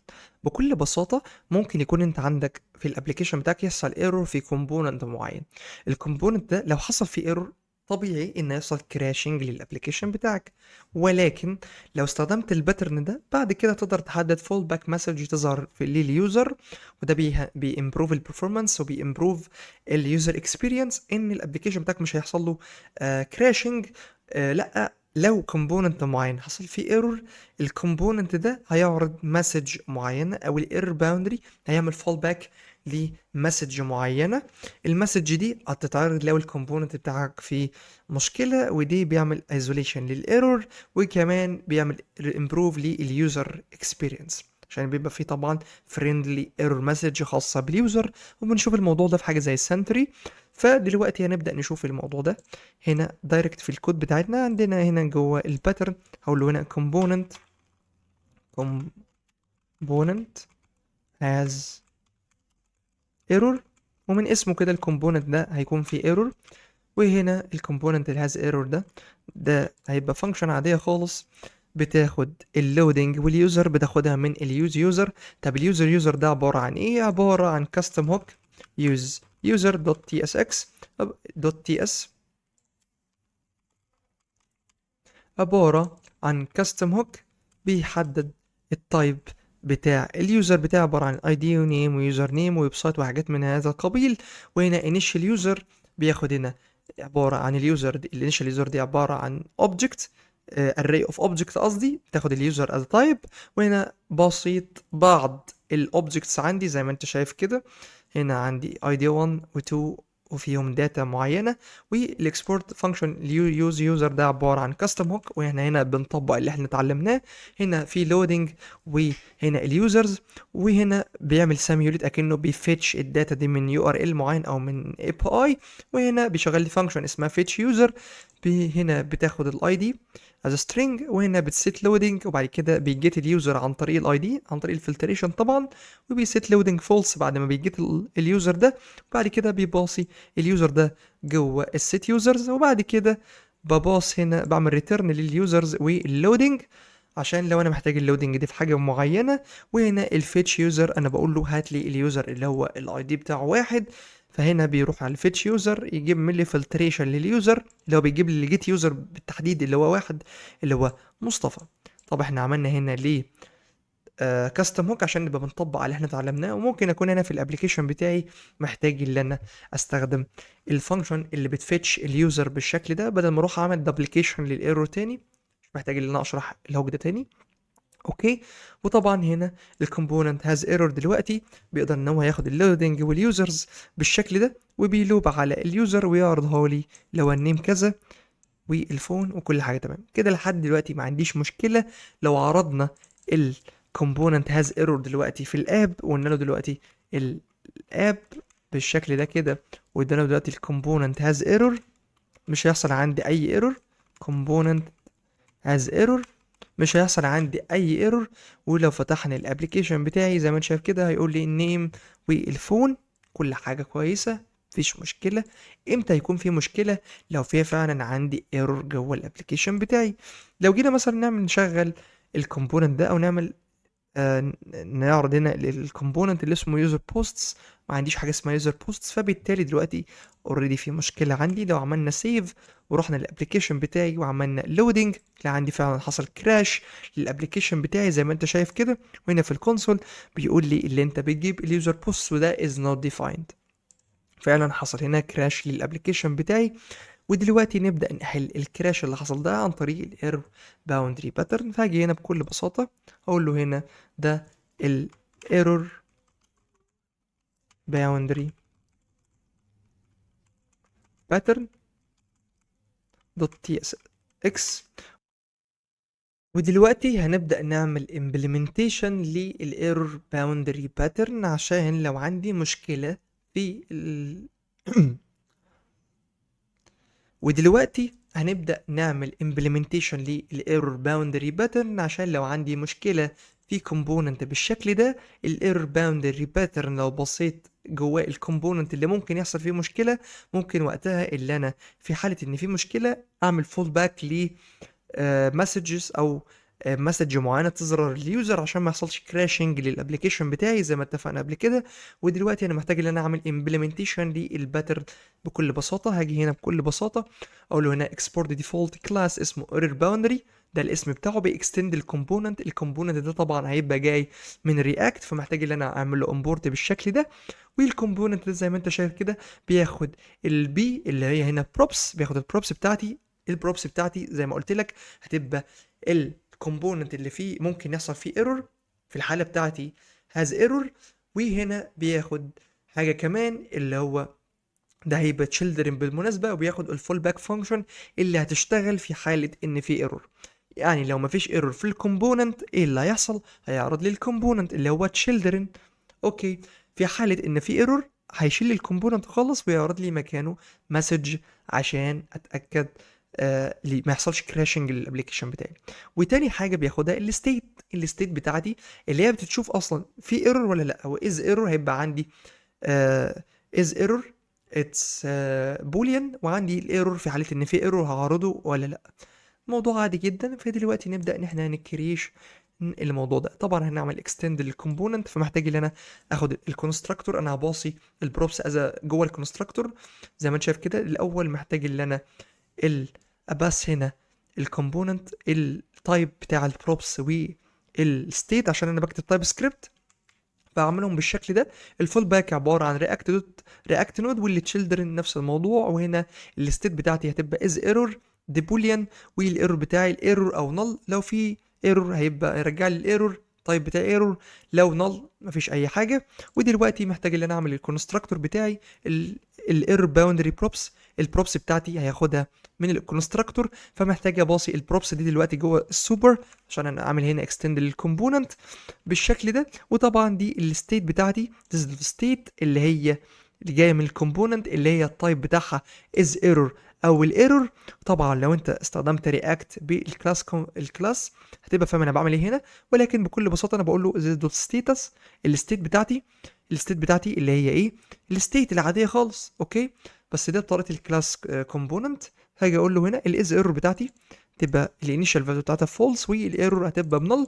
ودلوقتي محتاج ان انا اعمل فانكشن اسمها get drive status from error. بكل بساطه الفانكشن دي بتاخد الايرور، لو في ايرور اوكي بالشكل ده هيبقى التايب بتاع ايرور، وهنا الايرور بتريتيرن ايرور باوندري ستيت، ترجع لي الستيت. في حاله ان في ايرور هتخلي لي الاز ايرور دي بترو، وهترجع لي الايرور اللي هو موجود دلوقتي. تمام. تمام. دلوقتي محتاج اعمل فانكشن اسمها ريندر. ريندر دي بتعمل ايه؟ لو في ايرور هترجع لي الفول، لو في ايرور عندي كل اللي هي بتعمله هترجع لي الفول باك فانكشن اللي هي مسؤوله المسج اللي هتتعرض لليوزر. طب لو مفيش ايرور، كل اللي هي هتعمله بكل بساطه هتعرض لي الكومبوننت اللي عشان مفيش ايرور محتاج ان انا اعرض مسج، لا طبعا. فجينا اقول له الريندر عباره ان فانكشن بتريتيرن رياكت نود، طبيعي جدا. وهنا لو في ايرور جوه الستيت، لو الاز ايرور بتاعتي دي بترو، فده معناه اللي انا محتاج تخش جوه البروبس تريتيرن الفول باك فانكشن اللي انا لسه عامل لها كرييشن دلوقتي، لسه هعمل لها كرييشن. وهنا لو الكونديشن ده ما اتحققش رجع لي التشيلدرن اللي هو الكومبوننت اللي ما فيهوش ايرور. ودلوقتي محتاج ان انا اعمل كرييشن للفانكشن اللي هو يعمل لها ريتيرن. فدلوقتي هاجي هنا بكل بساطه اقول له اكسبورت كونست الايرور فول باك، ودي الفانكشن بتاخد هنا الايرور مسج زي ما انت شايف كده، وبتاخد هنا الريسيت ايرور. لو انا عايز لما انا اضغط على الريسيت ايرور ده يشيل الايرور او يحصل حاجه معينه. وهنا طبعا محتاج ان انا اباص الايرور فول باك بروبس، تبقى دي الفانكشن دي بتريترن او الايرور مسج دي محتاج ان انا احدد قصدي التايب بتاع الايرور مسج والريسيت ايرور. فهاجي اعمل انترفيس سريع كده بيقول لي الايرور مسج دي عباره عن string، والريسيت ايرور دي عباره عن فانكشن void ما بتعملش حاجه دلوقتي. وهنا بعرض الايرور مسج، وهنا something went wrong، ودي عباره عن فانكشن عاديه خالص بتريتيرن جي اس اكس element عباره عن h2. هنا باراجراف الايرور مسج اللي انا بعت ايرور مسج، وهنا الريسيت ايرور ان ده بوتون بي تراي اجين. دلوقتي محتاج بقى ان انا ابدا استخدم الايرور باوندري ده. فهاجي هنا في الاب للكومبوننت اللي كان بيحصل فيه ايرور، وهاجي اقول له هنا الايرور باوندري باترن بالشكل ده كده. هتلاقي هنا بيقول لي رجع لي معلش هنا فانكشن اللي اسمها فول باك. فاقول له هنا الفول باك يا جميل عباره عن الفانكشن اللي جايه من الايرور باوندري اللي اسمها فول باك، اللي هي موجوده هنا جوه الايرور باوندري اللي هي ايرور فول باك دي. انا اعمل لها اكسبورت، فهاجي هنا اعمل لها امبورت اللي هي ايرور فول باك. الفانكشن دي بكل بساطه لو في ايرور هنا في الكومبوننت هاز ايرور هيرجع لي الفانكشن اللي اسمها فول باك، لو مفيش ايرور هيرجع لي الكومبوننت بتاعي كل حاجه زي الفل. ودلوقتي نبدا نجرب. اعمل سيف، اتاكد ان كل حاجه معمول فيها سيف، اروح اشوف الكود بتاعي، ريفرش، نعمل هنا انسبكت. هنا لسه عندي مشكله، هنا الايرور باوندري جيت defined اوكي تعمل لها ignored. محتاج دلوقتي اللي انا اقول له الفانكشن اللي اسمها get derived state from error دي static خاصة بالكلاس بتاع ده. فانا اقول له هنا static function. طبعا لو انت مش فاهم object oriented programming فروح ذاكر object oriented programming. وكده اظن ان المشكله بتاعتي اتحلت. هنا قال لي something went wrong، ليه؟ دي مسج طلعت لي اليوزر عندي بالشكل ده عشان فعلا في مشكله، ودلوقتي ما حصلش اي كراش. مش مصدقني؟ تعال نخش جوه الاب كده ونبص هنا H1 مثلا، نقول react design pattern زي ما انت شايف كده. زي ما انت شايف كده هيتعرض لي react design pattern عادي جدا. وهنا something went wrong الفانكشن بتاعت الفول باك اشتغلت. لو انا ما كنتش مباص الكومبوننت هاز ايرور بالشكل ده وكنت مباصيها لوحدها فوق كده، تعالى نعمل دي كومنت. دلوقتي الابلكيشن كله بتاعي اتعمل له كراشنج وهيبقى في ايرور، وهيحصل هنا فلاشنج، وال H1 ده مش هيتعرض عشان في ايرور موجود. والايرور باوندري ده دلوقتي معمول له كومنت، ولكن لو رجعت الكومبوننت اللي كان فيه ايرور جوه الايرور باوندري دلوقتي كل حاجه زي الفل، ما عنديش مشكله. ودلوقتي لو رحنا جوه الكومبوننت هاز ايرور ولغينا الايرور عشان نتاكد نشوف الريندر فانكشن دي لو مفيش ايرور هتعمل ايه. المفروض انها بترجع لي التشيلدرن. ايه التشيلدرن ده؟ نروح للاب اللي هو الكومبوننت هاز ايرور، ترجع لي الكومبوننت. فده دلوقتي نشوف، رجع لي نيم از مصطفى وفون الفون وكل حاجه زي الفل. كل حاجه الزبادي في الخلاط. واتمنى تكون فهمت الايرور باوندري باترن بشكل كويس. لو ما فهمتش عيد الجزء ده وباذن الله تفهمه بالتفصيل وكل حاجة تبقى بالنسبة لك سهلة. وبإذن الله مش محتاج انك تعمله implementation. هتلاقي كل الكود في الديسكريبشن على جيت هاب.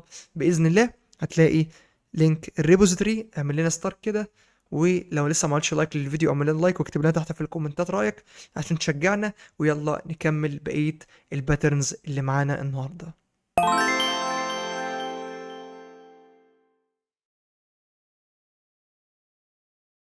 دلوقتي ان شاء الله هنتكلم على الهاير اوردر كومبوننتس او ال HOC.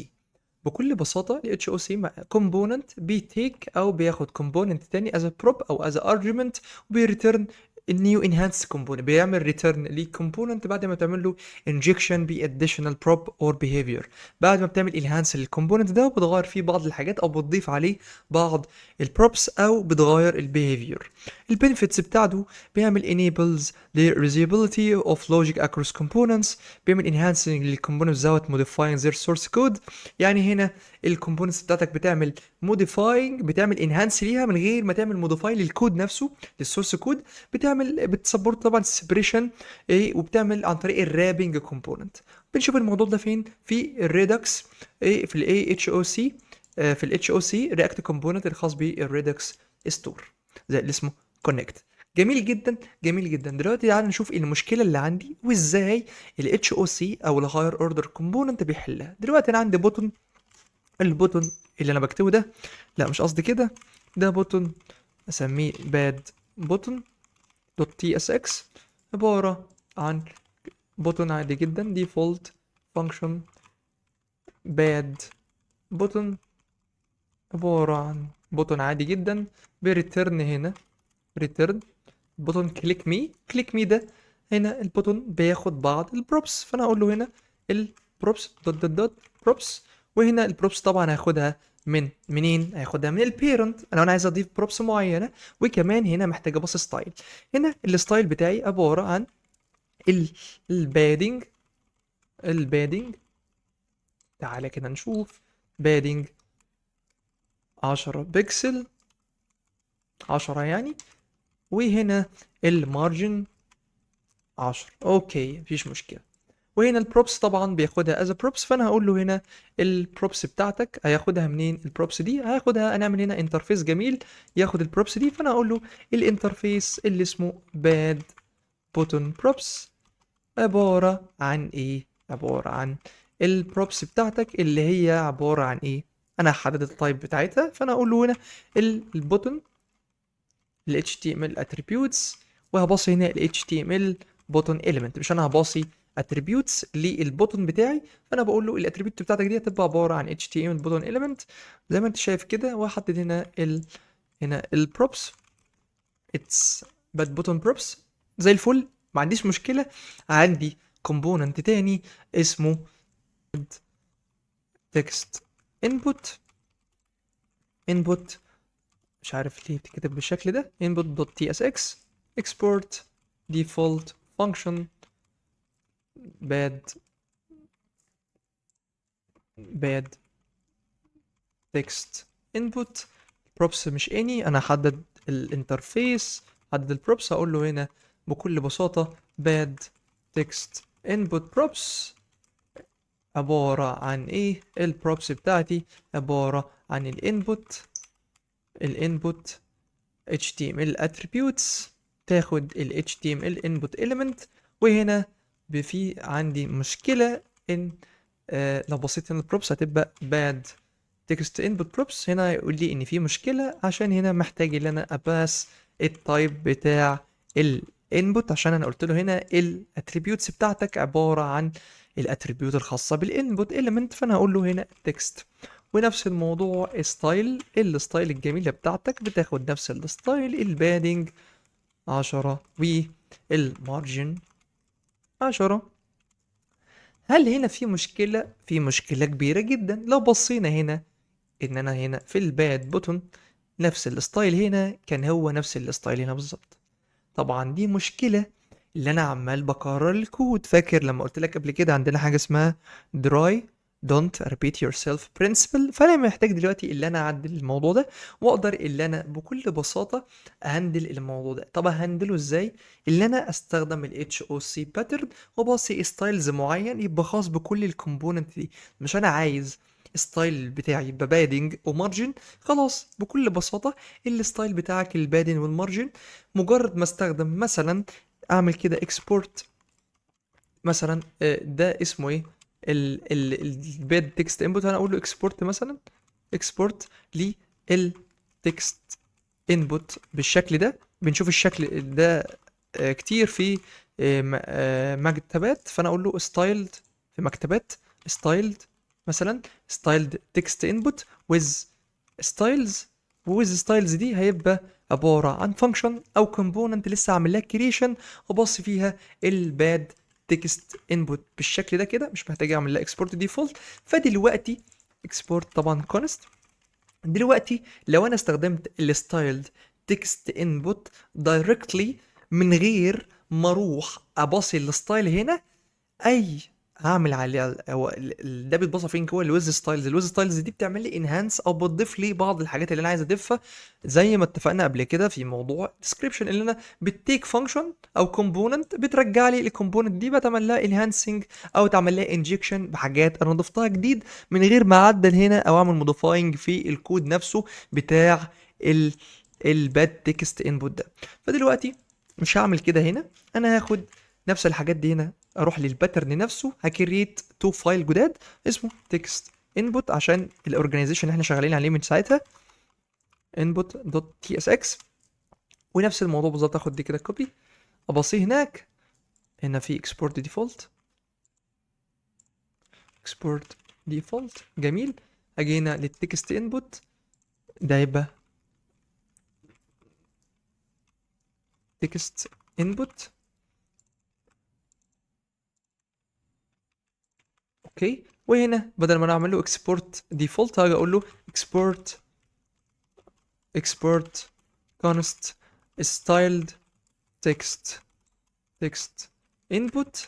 وهنا ببسط text input بالشكل ده، ولكن جوه الويز ستايل، الويز ستايلز هوك او الباترن بتاعنا. طبعا لسه ما عملناش كرييشن للويز ستايلز، فتعالى نبدا كده نعمل له كرييشن بس كده للفايل wizstyle.tsx عشان ما يبقاش عندي ايرور. عشان اما اجي الويز ستايلز دي اجي اعمل لها امبورت، تعالى بس نكريت فانكشن عاديه خالص export default function with styles، فانكشن عاديه خالص. عشان اما اجي هنا جوه التكست انبوت استدعيها تبقى زي الفل. التكست انبوت بتاعي هي دلوقتي ما بتاخدش اي ارجيومنت، بس احنا هنبدا نعمل لها امبلمنتيشن دلوقتي. وهاجي نفس اعمل نفس الموضوع ده بالظبط هنا في البوتون. فانا اقول له البوتون دوت تي اس اكس هياخد هنا الباد بوتون، نفس الموضوع بالظبط.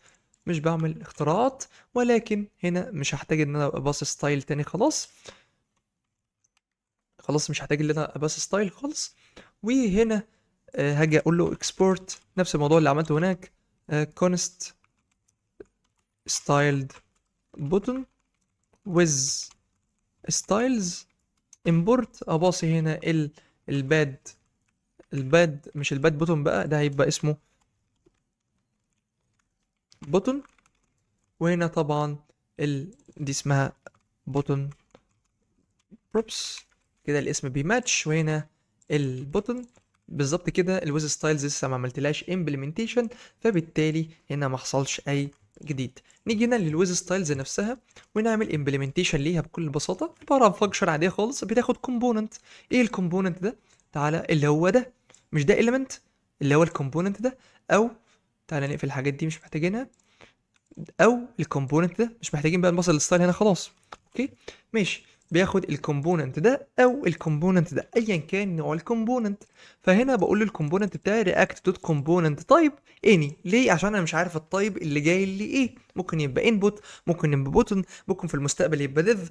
اي حاجه هعوز اباس فيها الستايلز بتاعتي اللي هي بادنج 10 ومارجن 10، اقدر بكل بساطه ابصيها بالشكل ده او اعمل لها اشغلها بالشكل ده ستايلد بوتن ويز ستايلز. ودلوقتي لو انا جيت استخدم الستايلز بوتن دي في الدوم اليمنت عندي اوريدي هيبقى فيها الستايلز اللي انا حطيتها دي، بدل ما اروح لكل اليمنت بالتحديد واروح اعمل له كرييت للستايلز الديفولت عندي الثابته.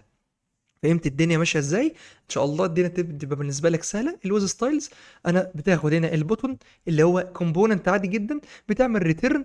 هنا ريتيرن لفانكشن عاديه خالص، ارو فانكشن، انونيموس ارو فانكشن بالتحديد ملهاش اسم. دي بتاخد البروبس دي انا بحدد ده عباره عن اوبجكت واخد الكي از سترينج و اني التايب بتاعها اني. وهنا الكونست ستايل هنا بقول له البادنج والمارجن وبعمل ريتيرن للكومبوننت اللي انا خدته بالمناسبه اللي هو البوتون او التكست انبوت اللي هو الويز ستايلز دي خدته از ارجيومنت. وهنا بعمل له ريتيرن وببص فيه الستايلز والبروبس. ودلوقتي لو احنا محتاجين بقى نستخدم التكست انبوت او البوتون، هاجي هنا في الاب دوت تي اس اكس وهاجي اقول له هنا بكل بساطه بدل ما كنت محتاج اللي انا استخدم البوتون بالشكل ده، دلوقتي هروح استخدم الستايلد بوتون على طول. هقول له هنا الستايلد بوتون، ستايلد بوتون بالشكل ده. وهنا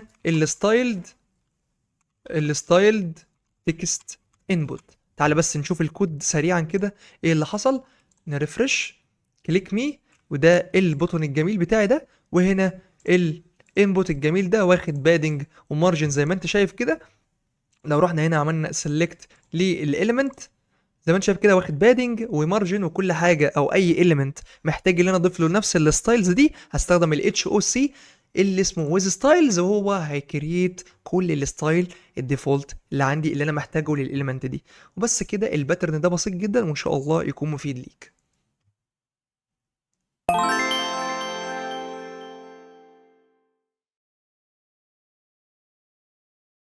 ودلوقتي بإذن الله هنبدأ نتكلم على البورشال باترن. بكل بساطة بقول لك البورشال allows rendering children، تخليني نعمل rendering children into a DOM node outside of the parent component. هنعرف الموضوع ده إن شاء الله. وهنا الموضوع ده مفيد لما أكون عايز أعمل موديلز tool tips and drop downs، وبنشوف الموضوع ده دايما في الماتيريال يو اي، بنشوفه بوت ستراب وهكذا. فدلوقتي هنبدأ اللي احنا نشوف ازاي نكريت او نستخدم الكريت بورشال باترن او البورشال باترن عموما. فانا هقول له هنا باد موديل، وده عباره عن كومبوننت عادي جدا اكسبورت ديفولت. تعال اعمل له كرييشن سريع عشان ما اضيعش وقتك. زي ما انت شايف كده هنا ده ديف عادي جدا بياخد كومبوننت عادي، بياخد هنا الاز اوبن والهاندل كلوز والتشيلدرن اللي هتبقى جوه الموديل ده از بروب. وهنا بقول له في حاله الاز اوبن ده فولس ما تعملش ريتيرن، لو هو ترو اعمل لي ريتيرن.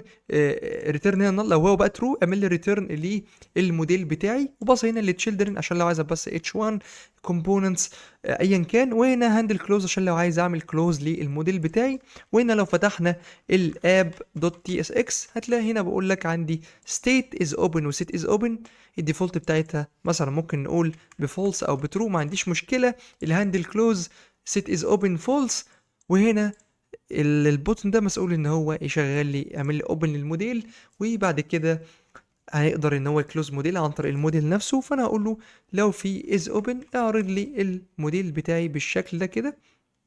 انا مش عايز الشكل ده، انا عايزك تعرض لي الكومبوننت اللي اسمه موديل باد موديل. وهنا هتبصي لي جواه هلو وورلد مثلا، ما عنديش مشكله بالشكل ده. وهنا بيحتاج از اوبن وبيحتاج الكلوز هاندل كلوز فانكشن. ودلوقتي لو عملنا ريفرش كلوز موديل اوبن موديل كلوز موديل اوبن موديل وهكذا.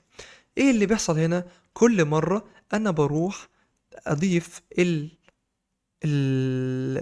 بسم الله الرحمن الرحيم الموديل بتاعي جوه الكونتينر. ليه جوه الكونتينر؟ عشان بكل بساطة انا بستدعيه جوه الكونتينر. طب افرض انا عايز اوديه في الدوكيمنت بادي، هعمل الموضوع ده ازاي؟ ده طبعا اللي انا بعمله ده مش انسب حل. طب اعمل الموضوع ده ازاي؟ افرض عندي اكتر من element بالشكل ده، انا عايز اخليه في الدوكيمنت بادي خالص عشان يبقى هو فوق كل العناصر، مثلا بالزد اندكس اللي احنا هنعمله بالكلام ده كله. جميل، هاجي هنا اقول له هنا نستخدم بقى البيرشل باترن. هاجي هنا اقول له بكل بساطه الموديل دوت تي اس اكس، نفس الموضوع بالظبط، ولكن هنا لما باجي اريترن بريترن فانكشن اسمها create virtual، عشان بس كان في لخبطه في الاكواس. وهنا الكريت بورشل دي بتاخد الاليمنت بتاعتي العاديه خالص، وبتاخد هنا الدوكيمنت دوت بودي. جميل جدا، كلام معقول. ودلوقتي هنعمل هنا ريفرش، ما حصلش اي حاجه. محتاجين اللي احنا نستدعي الموديل نفسه مش الباد موديل. فانا هاجي اقول له الموديل هنا، الموديل. وهاجي هنا بكل بساطه اقول له الموديل نفسه مش الباد موديل، فانا هغير اسمه كنترول دي عشان احدد كل حاجه. اقول له هنا موديل زي ما انت شايف كده. وهنا الاب محتاج ان انا اعمل امبورت للموديل هنا بالشكل ده كده. وكده فعلا كل حاجه زي الفل. نعمل هنا ريفرش. تعالى كده نبص على البودي element بتاعي. زي ما انت شايف كده جواه حاجه اسمها الموديل بتاعي اللي هو البوزيشن فيكسد، وكل الستايلز اللي احنا وصلناها، والكلوز الموديل، الاوبن موديل، كل حاجه زي الفل، ما عنديش مشكله. طيب دلوقتي افرض بقى انا محتاج اباصي الموديل ده في حاجه معينه، مثلا جوه الروت اليمنت، وانا ما عنديش اكسس على الروت اليمنت مثلا في رياكت. هعمل الموضوع ده ازاي؟ او ابصيه جوه اليمنت معين ايا كان الاليمنت ده. الموضوع بسيط جدا عن طريق الابند تشايلد. تعال نشوف هنعمل الموضوع ده ازاي. تعالى بس نغير اسم الموديل عشان كده في مشكله. في هنا ال ابديت. جميل جدا، هاجي اقول له هنا نبدا اللي احنا نجيب الاليمنت اللي احنا عايزين نباس فيه، وليكن زي الروت element في الحالة بتاعتنا دي. وده عبارة عن as html div element. وبعد كده محتاج ان انا create الموديل root element، create الموديل element قصدي، مش الروت element. اوكي، واقول له هنا as html div element. وبكل بساطة ده الموديل element بتاعي اللي هيبقى هنا دوت append child. هباصي فيه ايه؟ الموديل element. ده شيء جميل جدا، شيء معقول، ما اقدرش اقول حاجه عنه. تعال نعمل سيف للاب هنا. وهنعمل هنا دلوقتي close. نفتح الروت element، هعمل open.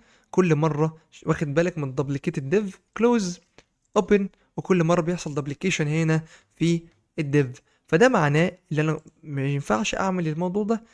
دي كده عندي performance issues اللي انا كل شويه بكريت ديف من اول جديد وبسيط، كريت ديف وبسيط. هنا اكريت ديف جديد وبسيط جوه الابند تشايلد في كل مره هفتح الموديل. طبعا دي مشكله كبيره ولازم نحلها. فاعمل ايه؟ بكل بساطه هاجي هنا دلوقتي اقول له في اليوز افكت ايه اللي بيحصل. انا محتاج هنا في سايد افكت بتحصل، فانا محتاج اعمل لها كاتشنج باليوز افكت. وقبل كده شرحنا اليوز افكت بالتحديد في درس الخاص باليوز افكت هوك، هتلاقيه على القناه ان شاء الله. ودلوقتي محتاج اعمل ايه؟ اف لو في موديل روت، بكل بساطه هتيجي هنا تقول له الموديل روت ابند تشايلد، هتباصي في الموديل اليمنت. وهنا في الريتيرن محتاج انك كل مره تريموف التشايلد ده في الكلين اب فانكشن. شرحنا الموضوع ده بالتفصيل قبل كده، الكلين اب فانكشن دي بتعمل ايه وبتشتغل امتى والكلام الجميل ده كله. طبعا هنا عايز كل مره ده يحصل لما الموديل روت اليمنت بتاعي يتغير، او الموديل روت بالظبط. كل مره يبدا يشغل يوز افكت تاني لما يحصل تشينج في الموديل اليمنت او الموديل روت. ده كلام جميل جدا. محتاج دلوقتي اللي انا بكل بساطه ما اعملش الكلام ده، محتاج اللي انا اباصي هنا الموديل اليمنت على طول بالشكل ده، عشان هو في مرحله اول حاجه خالص في مرحله الماونتنج هيروح مرحله الماونتنج بتاع الاليمنت ده، هيروح يضيف الاليمنت ده جوه الموديل روت اللي هو جوه الروت ده. وكل مره هيعمل له كلين اب، وبعد كده يروح يضيفه ما اجي اشغل الكومبوننت ده تاني، او ما اجي استدعي الموديل، وهكذا. ودلوقتي لو عملنا ريفرش وفتحنا الروت اليمنت بالشكل ده كلوز، زي ما انت شايف كده مفيش اي حاجه. اوبن زي ما انت شايف كده عمل ري ابديت وباصل ده كلوز اتشالت. اوبن زي الفل، ما عنديش اي مشكله، ما عنديش دوبليكيشن دي الديفات اللي كانت موجوده، وعشان كل مره بيروح يشيل الديف ده اصلا وهكذا من الموديل اليمنت ويروح يضيفه تاني لما يحصل تشينج هنا، او لما يحصل ماونتنج تاني، او كل مره بستدعي الموديل اليمنت، او كل مره بستدعي الموديل. اوكي، اوكي تمام. ده هل الطريقه دي في احسن من كده؟ زي الفل كده لحد دلوقتي تمام، ولكن ممكن انا محتاج الموديل ده في كذا بكذا شكل ممكن، فممكن اعمل هنا اكتر من حاجه. اعمل مثلا هنا جوه الباترن ده اعمل حاجه اسمها use موديل دوت تي اس اكس، وزي ما اتفقنا اليوز موديل ده كاستم هوك، ممكن من خلاله نقدر نستخدم الحاجه دي في اكتر من مكان لو احنا عندنا اليمنت مشابهه. بس انا سميت دلوقتي يوز موديل، واجي هنا بكل بساطه اليوز موديل ده ممكن اللي انا استخدمه وابص فيه الاليمنت معينه، والاليمنت ده يبقى بشكل معين وهكذا. بس انا مش عايز اطول وقت الفيديو. ممكن انت تعمل كاستم هوك بيهندل هو الموضوع ده في حاله اللي انت محتاج تستخدم الموديل ده بالتحديد، او حاجات من هذا القبيل في اكتر من مكان. تقدر تستخدم كاستم هوك في الموضوع ده، شرحنا قبل كده الكاستم هوكس بالتفصيل، وده موضوع البورشال باترن بالتفصيل.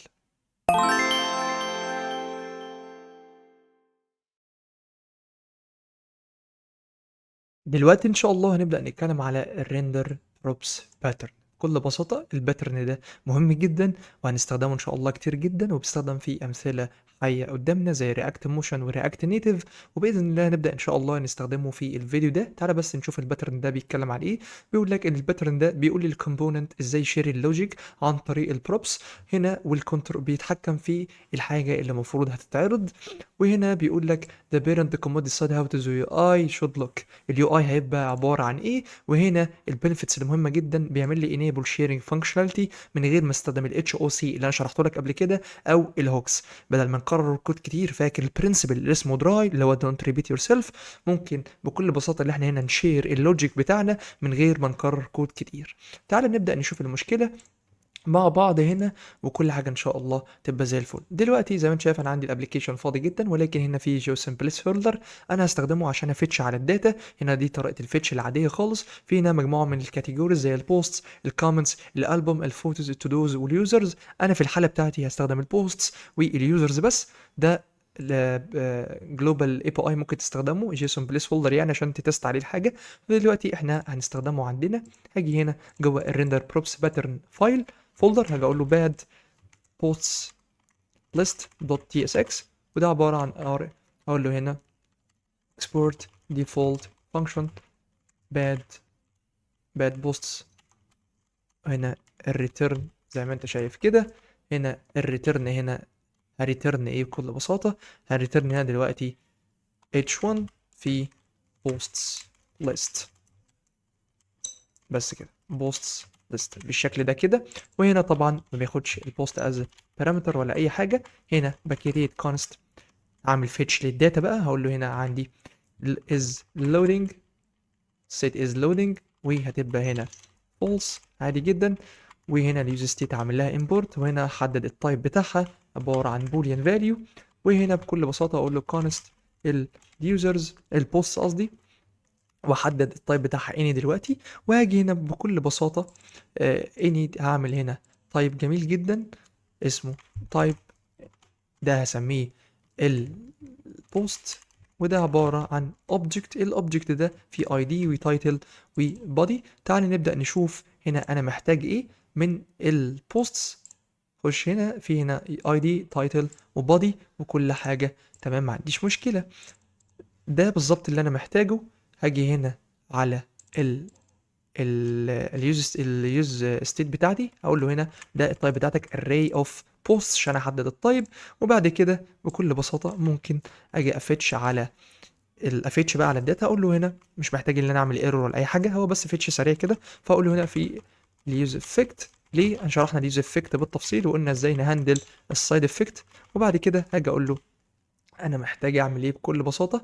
محتاج ان انا اعمل لودنج ترو، وبعد كده اسيرش او اروح افتش داتا من من الموقع اللي اسمه جيسون بليس هولدر سلاش بوستس، وبعد كده اجيب الداتا دي وبصيها جوه السيت بوستس بالشكل ده زي ما انت شايف كده بالظبط هنا. ودلوقتي الداتا بتاعتي موجوده جوه البوستس، اقدر اللي انا الوب عليها بكل بساطه. فانا هاجي هنا اقول له اعمل لي كرييت لديف، جميله جدا، اعمل لي اتش 1، وبعد كده الداتا بتاعتي الجميله دي هتعمل لي لوب عليها. لو هي لودنج هتعمل لي لودنج، لو هي مش لودنج هتيجي بكل بساطه هنا تقول له البوست دوت ماب لوب لي عليها ويعمل لي البوست اعرضه لي في الدوم عندي. واجي هنا في الاب استدعي الفايل ده دلوقتي واتاكد ان كل حاجه تمام جوه الاب الجميل بتاعي. هنا هقول له بكل بساطه الباد بوست ليست بالشكل الجميل ده. اعمل هنا سيبك من الكلام ده خالص، سيبك من الكلام ده، وهنا هفتح الكود بتاعي زي ما انت شايف كده. دي البوست ليست بتاعتي، عرض لي البوست ليست زي ما انت شايف كده، مفيش مشكله عندي، كل حاجه زي الفل. دلوقتي لو انا عايز اعمل ايه بقى، نفس الموضوع بالظبط، عايز اعرض اليوزرز، عايز اعرض الالبومز، عايز اعرض اكتر من حاجه، عايز اعرض كل الكاتيجوري عندي في البليس هولدر ده. طبعا هروح اكرر الكود ده بالتحديد اللي از لودنج واعمل فيتش على الداتا دي، وبعد كده هروح اعرضها بالشكل ده، وهكذا افضل اكرر الكود ده بالشكل ده.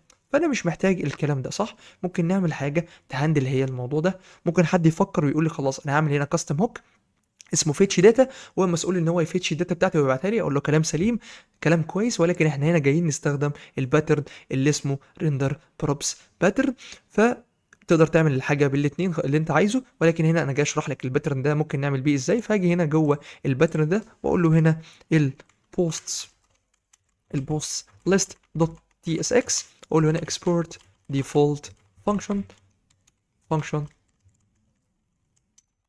function هنا posts list على طول. وهنا بكل بساطة هعمل ايه، محتاج اعمل return لحاجة اسمها data feature. ايه الداتا فيتشر دي؟ بكل بساطة دي ميثود احنا لسه هنعمل لها كرييشن. الداتا فيتشر دي هتاخد حاجتين، هو اليو ار ال اللي هي هتلوب عليها، وهتاخد بروبس هتاخد فانكشن اسمها ريندر، والريندر دي هترجع لي البوست مثلا، وفي الحاله دي اقدر اللي انا لوب. يعني ايه برضو الكلام ده؟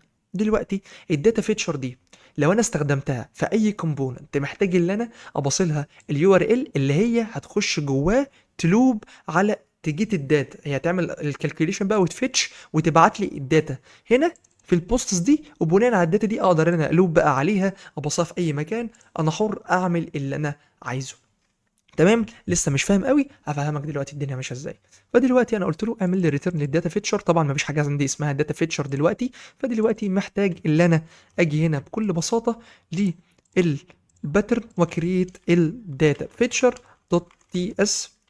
هنا الداتا فيتشر دي export default function data الداتا فيتشر الداتا فيتشر بالشكل الجميل ده كده. وبكل بساطة الداتا فيتشر دي عبارة عن ايه؟ عايزك كده تركز معايا وتشوف هنا انا بسيط ايه. الداتا فيتشر دي بتاخد حاجتين، اليو ار ال والريندر فانكشن. فانا هاجي هنا سيبك من الكلام ده كله، احدد الحاجتين، هقول له هنا الستيت، او هنا اقول له اليو ار ال اللي هو مستنيه، مش هحدد التايب بتاعه دلوقتي، ومستني الميثود اللي اسمها ريندر. بياخد الحاجات دي منين؟ بياخدها من الانترفيس اللي اسمه داتا فيتشر. تعالى نكتب الاسم صح في الاثنين، داتا فيتشر بروبس. وهنا الداتا فيتشر بروبس الجميل بتاعي ده هبدا اعمل له كرييشن، اقول له الانترفيس الداتا فيتشر عباره عن يو ار ال اتس سترينج، وهنا الداتا الريندر فانكشن عباره بتاخد هنا الداتا اللي هي دلوقتي هقول له عباره عن اني، وبعد كده بتريتيرن جي اس اكس element بالشكل ده. ودلوقتي عندي هنا مشكله، did you mean data feature؟ yes data feature props بالشكل ده كده. انا هنا طبعا بريتيرن جي اس اكس element زي ما انت شايف كده، كنت بريتيرن هنا جي اس اكس element، وهنا محتاج الداتا اللي هو بياخدها دي في الحاله بتاعتي اللي هي البوستس. ممكن احدد التايب بتاعها عادي وابقى احطه هنا في فايل مختلف واحدده، بس انا هخليه دلوقتي اني. وممكن اجي هنا بكل بساطه اقول له ده عباره عن البوستس. ايه البوستس ده؟ بكل بساطه هاجي هنا البوست ده اللي هو يلوب عليها، هكريت هنا تايب البوست عبارة عن object، الاوبجكت ده فيه الاي دي نمبر والكلام ده كله، اعمل لي ده export طيب عشان في الاخر اللي انا export default function. انا عامل هنا طيب جوه الفانكشن اللي اسمها post list.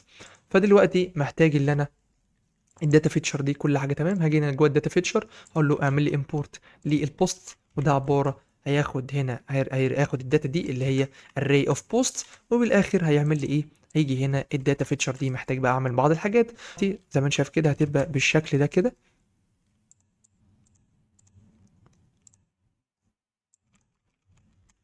فدلوقتي محتاج احدد التايب، ممكن اجي هنا فوق خالص اقول له هنا export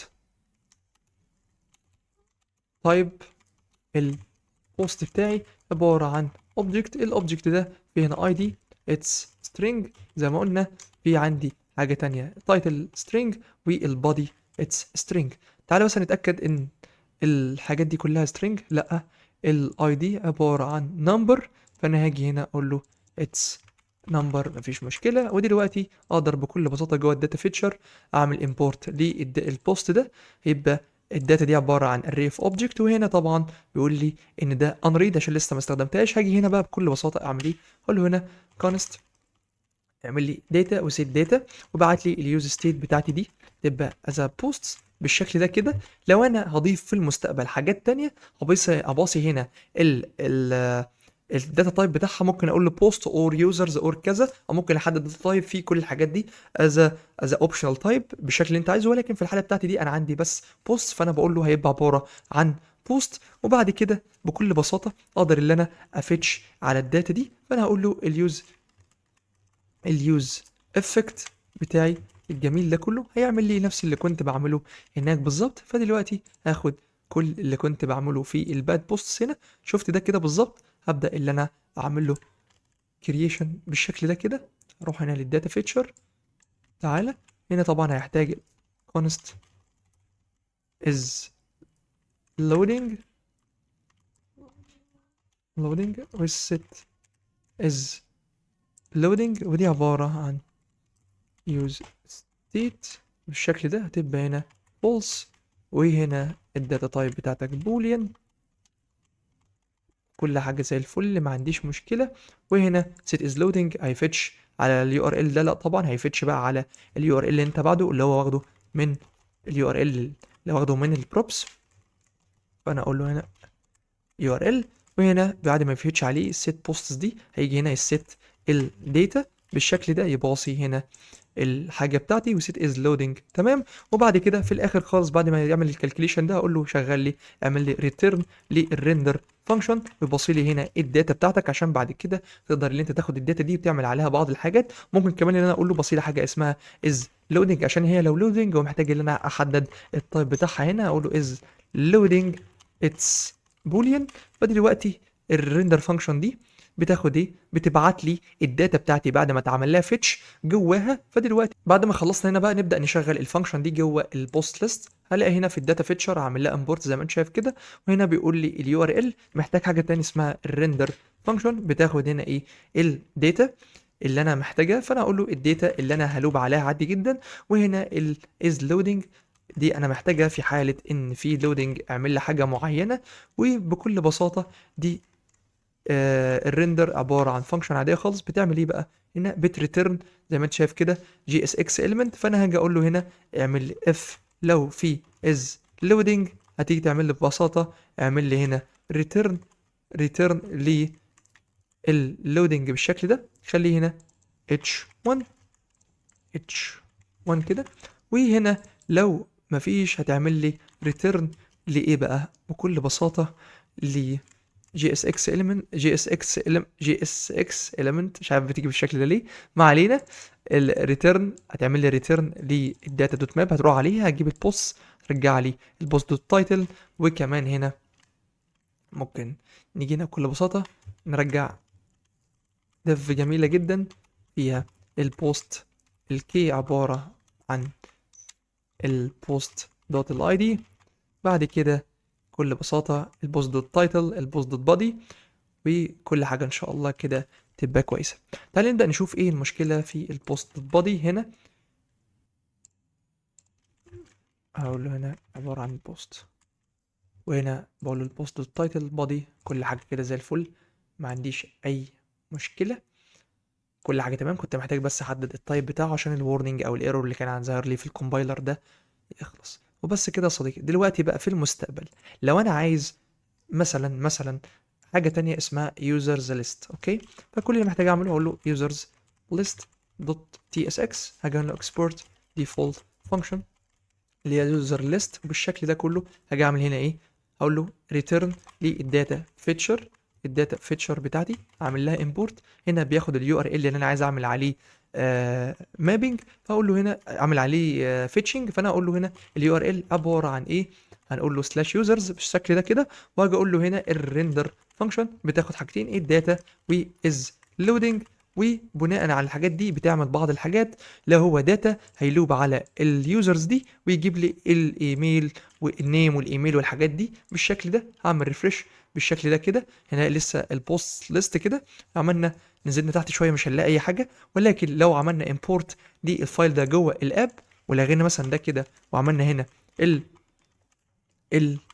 اليوزرز اليوزرز ليست بالشكل ده كده، دلوقتي انا مش محتاج اروح اكريت اي لوجيك، هو عمل كل حاجه. لو انا عايز اجيب الالبوم، عايز اجيب الكومنتس، عايز اجيب اي حاجه، كل اللي انا محتاج اعمله اللي انا استدعي في الكومبوننت ده الداتا فيتشر بتاعتي، الباترن الجميل اللي احنا اتفقنا ده، اباص اليو ار ال اللي هو هيفتش عليه، ويبقى بناء على كده هو بعد ما يفتش ويخلص كل حاجه هيبعت لي تو ستيت الداتا بتاعتي وي از لودنج. في حاله اللي هو از لودنج انا هعمل بعض الحاجات، وفي حاله ان هو بعت لي الداتا هلوب عليها واعمل اللي انا عايزه. وهنا بقول له اليوزر ده اني، ممكن اقول له لا مش هيبقى اني، ممكن اقول له اتس يوزر واجيبه على طول كريت تايب كده اسمه يوزر، وهكذا وباصي فيه الحاجات دي بالشكل ده. وكده كل حاجه اتعملت بدل ما تعمل التايب اني. لو انت بتكتب تايب سكريبت فانت فاهم قصدي ايه كده. لو انت عايز تفتش على اي حاجه مش محتاج تروح تعيد الكود وخلاص، كل اللي انت بتعمله تستخدم الداتا فيتشر، هتبصي فيها اليو ار ال بالشكل ده كده، وتستخدم الريندر ميثود اللي بتبعت لك هنا الداتا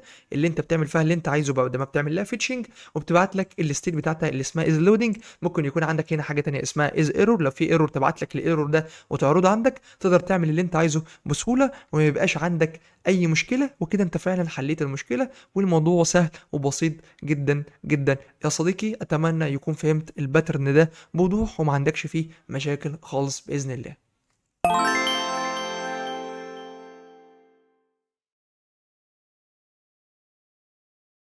دلوقتي بقى بإذن الله هنبدأ نتكلم على الفاريانت بروبس باترن، وده آخر باترن معانا في الكورس ده بإذن الله. أتمنى برضو بتفهمه بالتفصيل والدنيا بالنسبة لك تبقى واضحة. وهو باترن سهل جدا، ولو استخدمته هتقدر تعمل ستايلنج للإليمنت بتاعتك بشكل كويس جدا جدا. واوريدي انت بتستخدم حاجة زي كده في التيلويند وتشيكر يو اي وفريم وركس كتير جدا مبنية على سي اس اس. فخلينا دلوقتي نبص للباترن ده سريعا. بيقول لك encode variance in component behavior or styling though a single variant prop reducing برانشنج لوجيك امبروفينج كود ريدابيليتي، والكلام ده كله كلام جميل كلام سهل. اهم حاجه عندنا التطبيق. هنا بيقول لك انك بتعمل ريدوس للدبليكيشن عشان انت مش محتاج كل مره اللي انت تكرييت بوتون بستايل مثلا معين في الحاله بتاعتنا دي، لا انت مجرد ما بتباصي الفاريانت اللي انت عايزها، بناء على الفاريانت دي لو هي وورنينج مثلا هيطلع لك حاجه، لو هي دينجر هيطلع لك حاجه معينه، لو هي برايمري هيبقى حاجه معينه، وهكذا. وانت اوريدي متعود على البروب اللي اسمها فاريانت دي. في بقى تشيكر يو اي وتيل ويند وبوت ستراب والحاجات دي كلها. هنبدا دلوقتي بقى نعرف ازاي نبدا نعمل الموضوع ده بايدينا. دلوقتي انا عندي هنا في الفاريانت بروبس اسمه باد بوتون، البوتون بتاعي ده دوت تي اس اكس بوتون عادي جدا. دلوقتي عباره عن اكسبورت ديفولت فانكشن باد. البوتون الجميل بتاعي ده بوتون عادي جدا.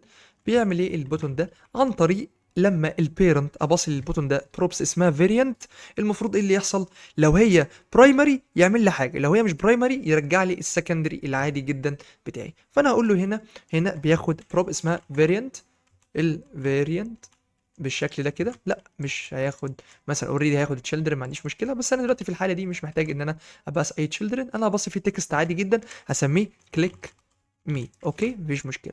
حلو. الفاريانت دي هياخدها منين؟ من ال حدد التايب بتاعها هيبقى البوتون بروبس. فانا اقول له هنا الباد بوتون بروبس. ودلوقتي نكريت الانترفيس الجميل بتاعي ده، اجي اقول له الانترفيس الباد بوتون بروبس عباره عن حاجتين، لا الفاريانت دي لا هتبقى برايمري لا سكندري لا دينجر.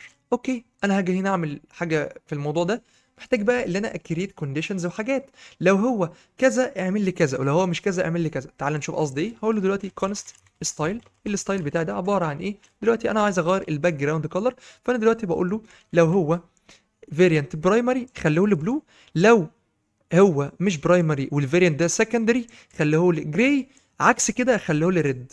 اوكي والكلر بتاعه ابيض، وده البادنج والبوردر ريديوس والكلام الجميل ده كله والكرسر بوينتر. حلو حلو، كلام جميل، كلام معقول، ما اقدرش اقول حاجه عنه. ودلوقتي محتاج ان انا جوه البوتون ده اقول له الستايل هيبقى الستايل الجميل بتاعك ده.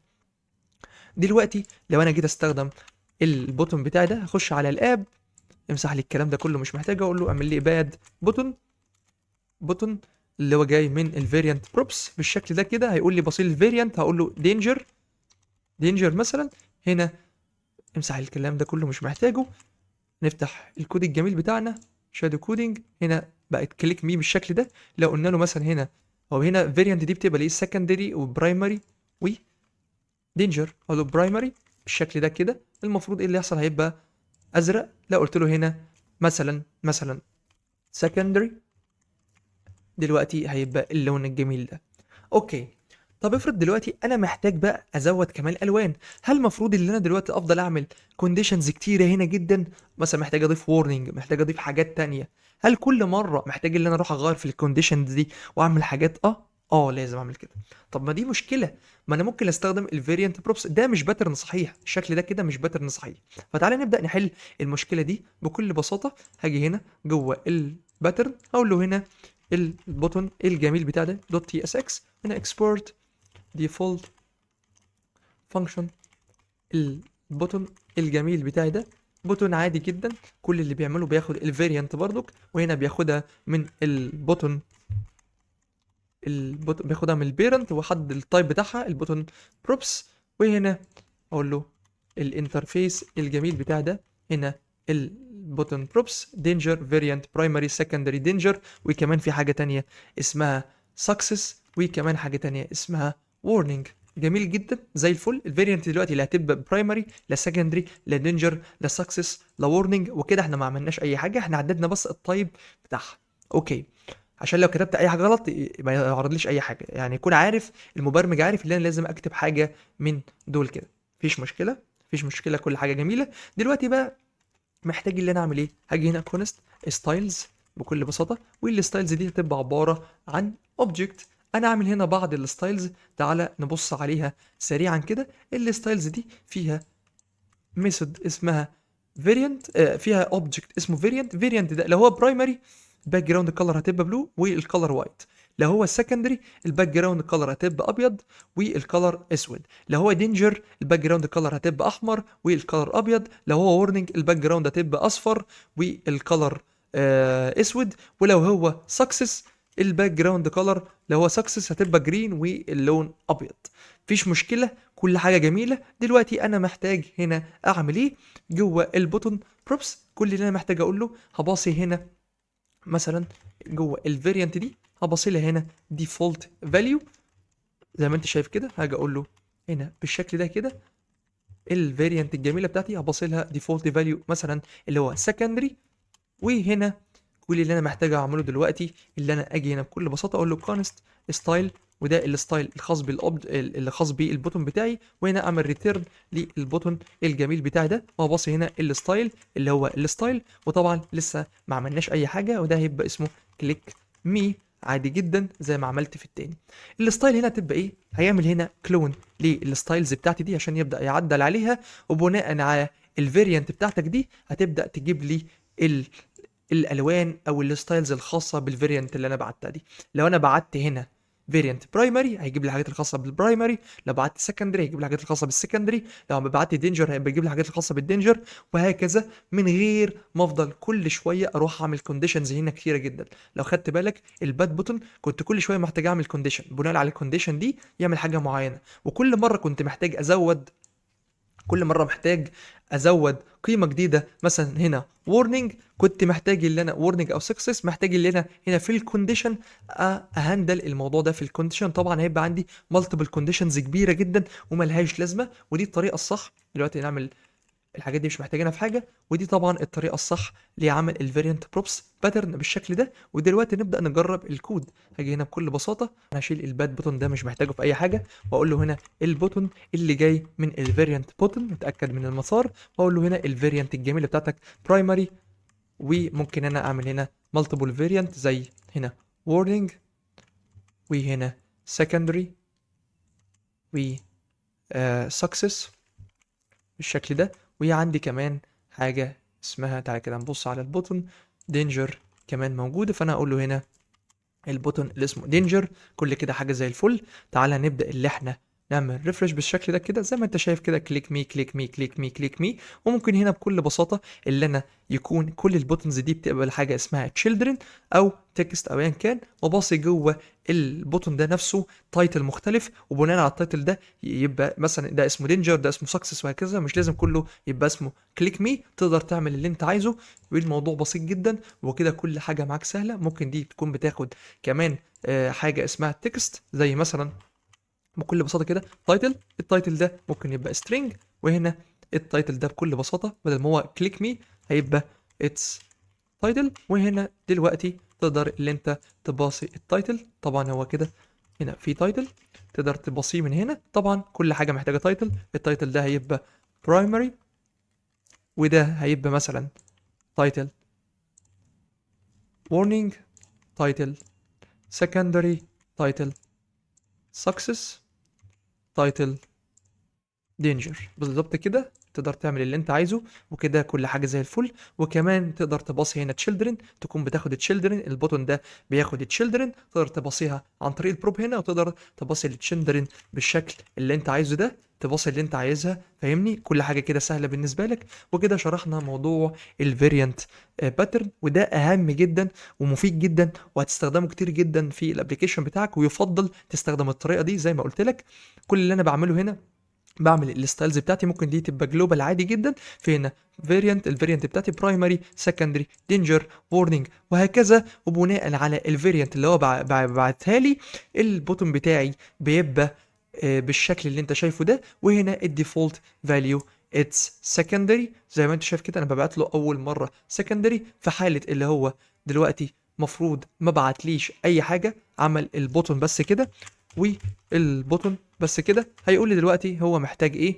محتاج الفيريانت والتايتل. لو انا بصيت له التايتل بس وقلت له التايتل ده عباره عن دي فولت، هنا لسه هيبقى في عندي مشكله، هيقول لي بصيل الفيريانت. ولكن لو انا بصيت الفيريانت دي قلت له الفيريانت دي اوبشنال تايب عندي في تايب سكريبت، كده انا حليت المشكله. ودلوقتي بقى عندي الديفولت بتاعي زي ما انت شايف كده، وكل حاجه تمام.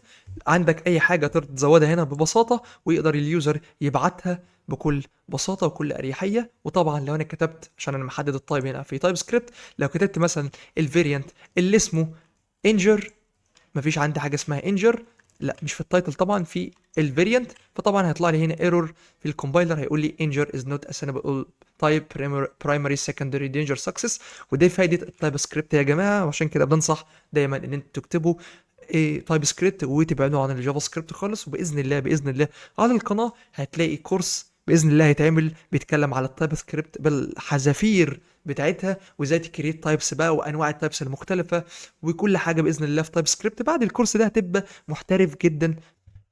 وبس كده يا صديقي، اخيرا خلصنا الكورس. انا عارف ان الكورس كان طويل شويه، وانا عارف انك تعبت، بس العلم بقى وهكذا. فيا ريت لو الفيديو عجبك والكورس عجبك تعمل لنا لايك، كومنت حلو كده عشان تشجعني، سبسكرايب لو انت مش مشترك لسه لحد دلوقتي، انت بتهزر على فكره. تابع الفيديوهات الجايه باذن الله، شوف الفيديوهات اللي فاتتك، وتابع الحلقات الجديده والحلقات القديمه والكلام الجميل بتاع الدحيح ده.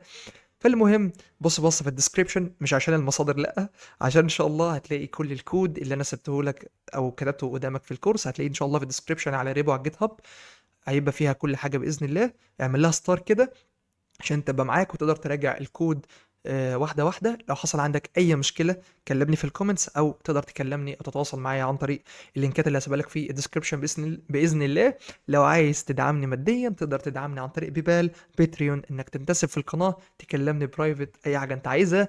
وده ليه؟ عشان أقدر أطور من القناة إضاءات بقى وحركات والكواليتي بتاعت الصوت والكلام ده كله. ولكن لو مش عايز تدعمني ففي طريقة أحسن من كل ده، إنك تدعي لي دعوة حلوة، وده أفضل من كل الكلام ده. والدعم النفسي مهم جدا، فاكتب لي تحت في الكومنتات كلمة حلوة عشان إن شاء الله نقدر نستمر. وخليك فاكر أنت جزء من رحلة، عايزين نكمل كده بقى ونوصل إن شاء الله. خلصنا جيش بإذن الله، ما تشوف الفيديو ده هيكون خلصت جيش تقريبا، لسه كام يوم بس كده. ولكن إن شاء الله خليك فاكر إن اللي جاي أحسن، وبإذن الله في كورسات كتيرة جاية جدا في رياكت ونكست جي اس. فتأكد إنك عامل سبسكرايب وادعي لي دعوة حلوة. بس كده، مش عايز أطول عليك، قول طول. أشوفك في فيديو جديد. أنا مصطفى محمد ودي قناة شادو كودينج. سبحانك اللهم وبحمدك.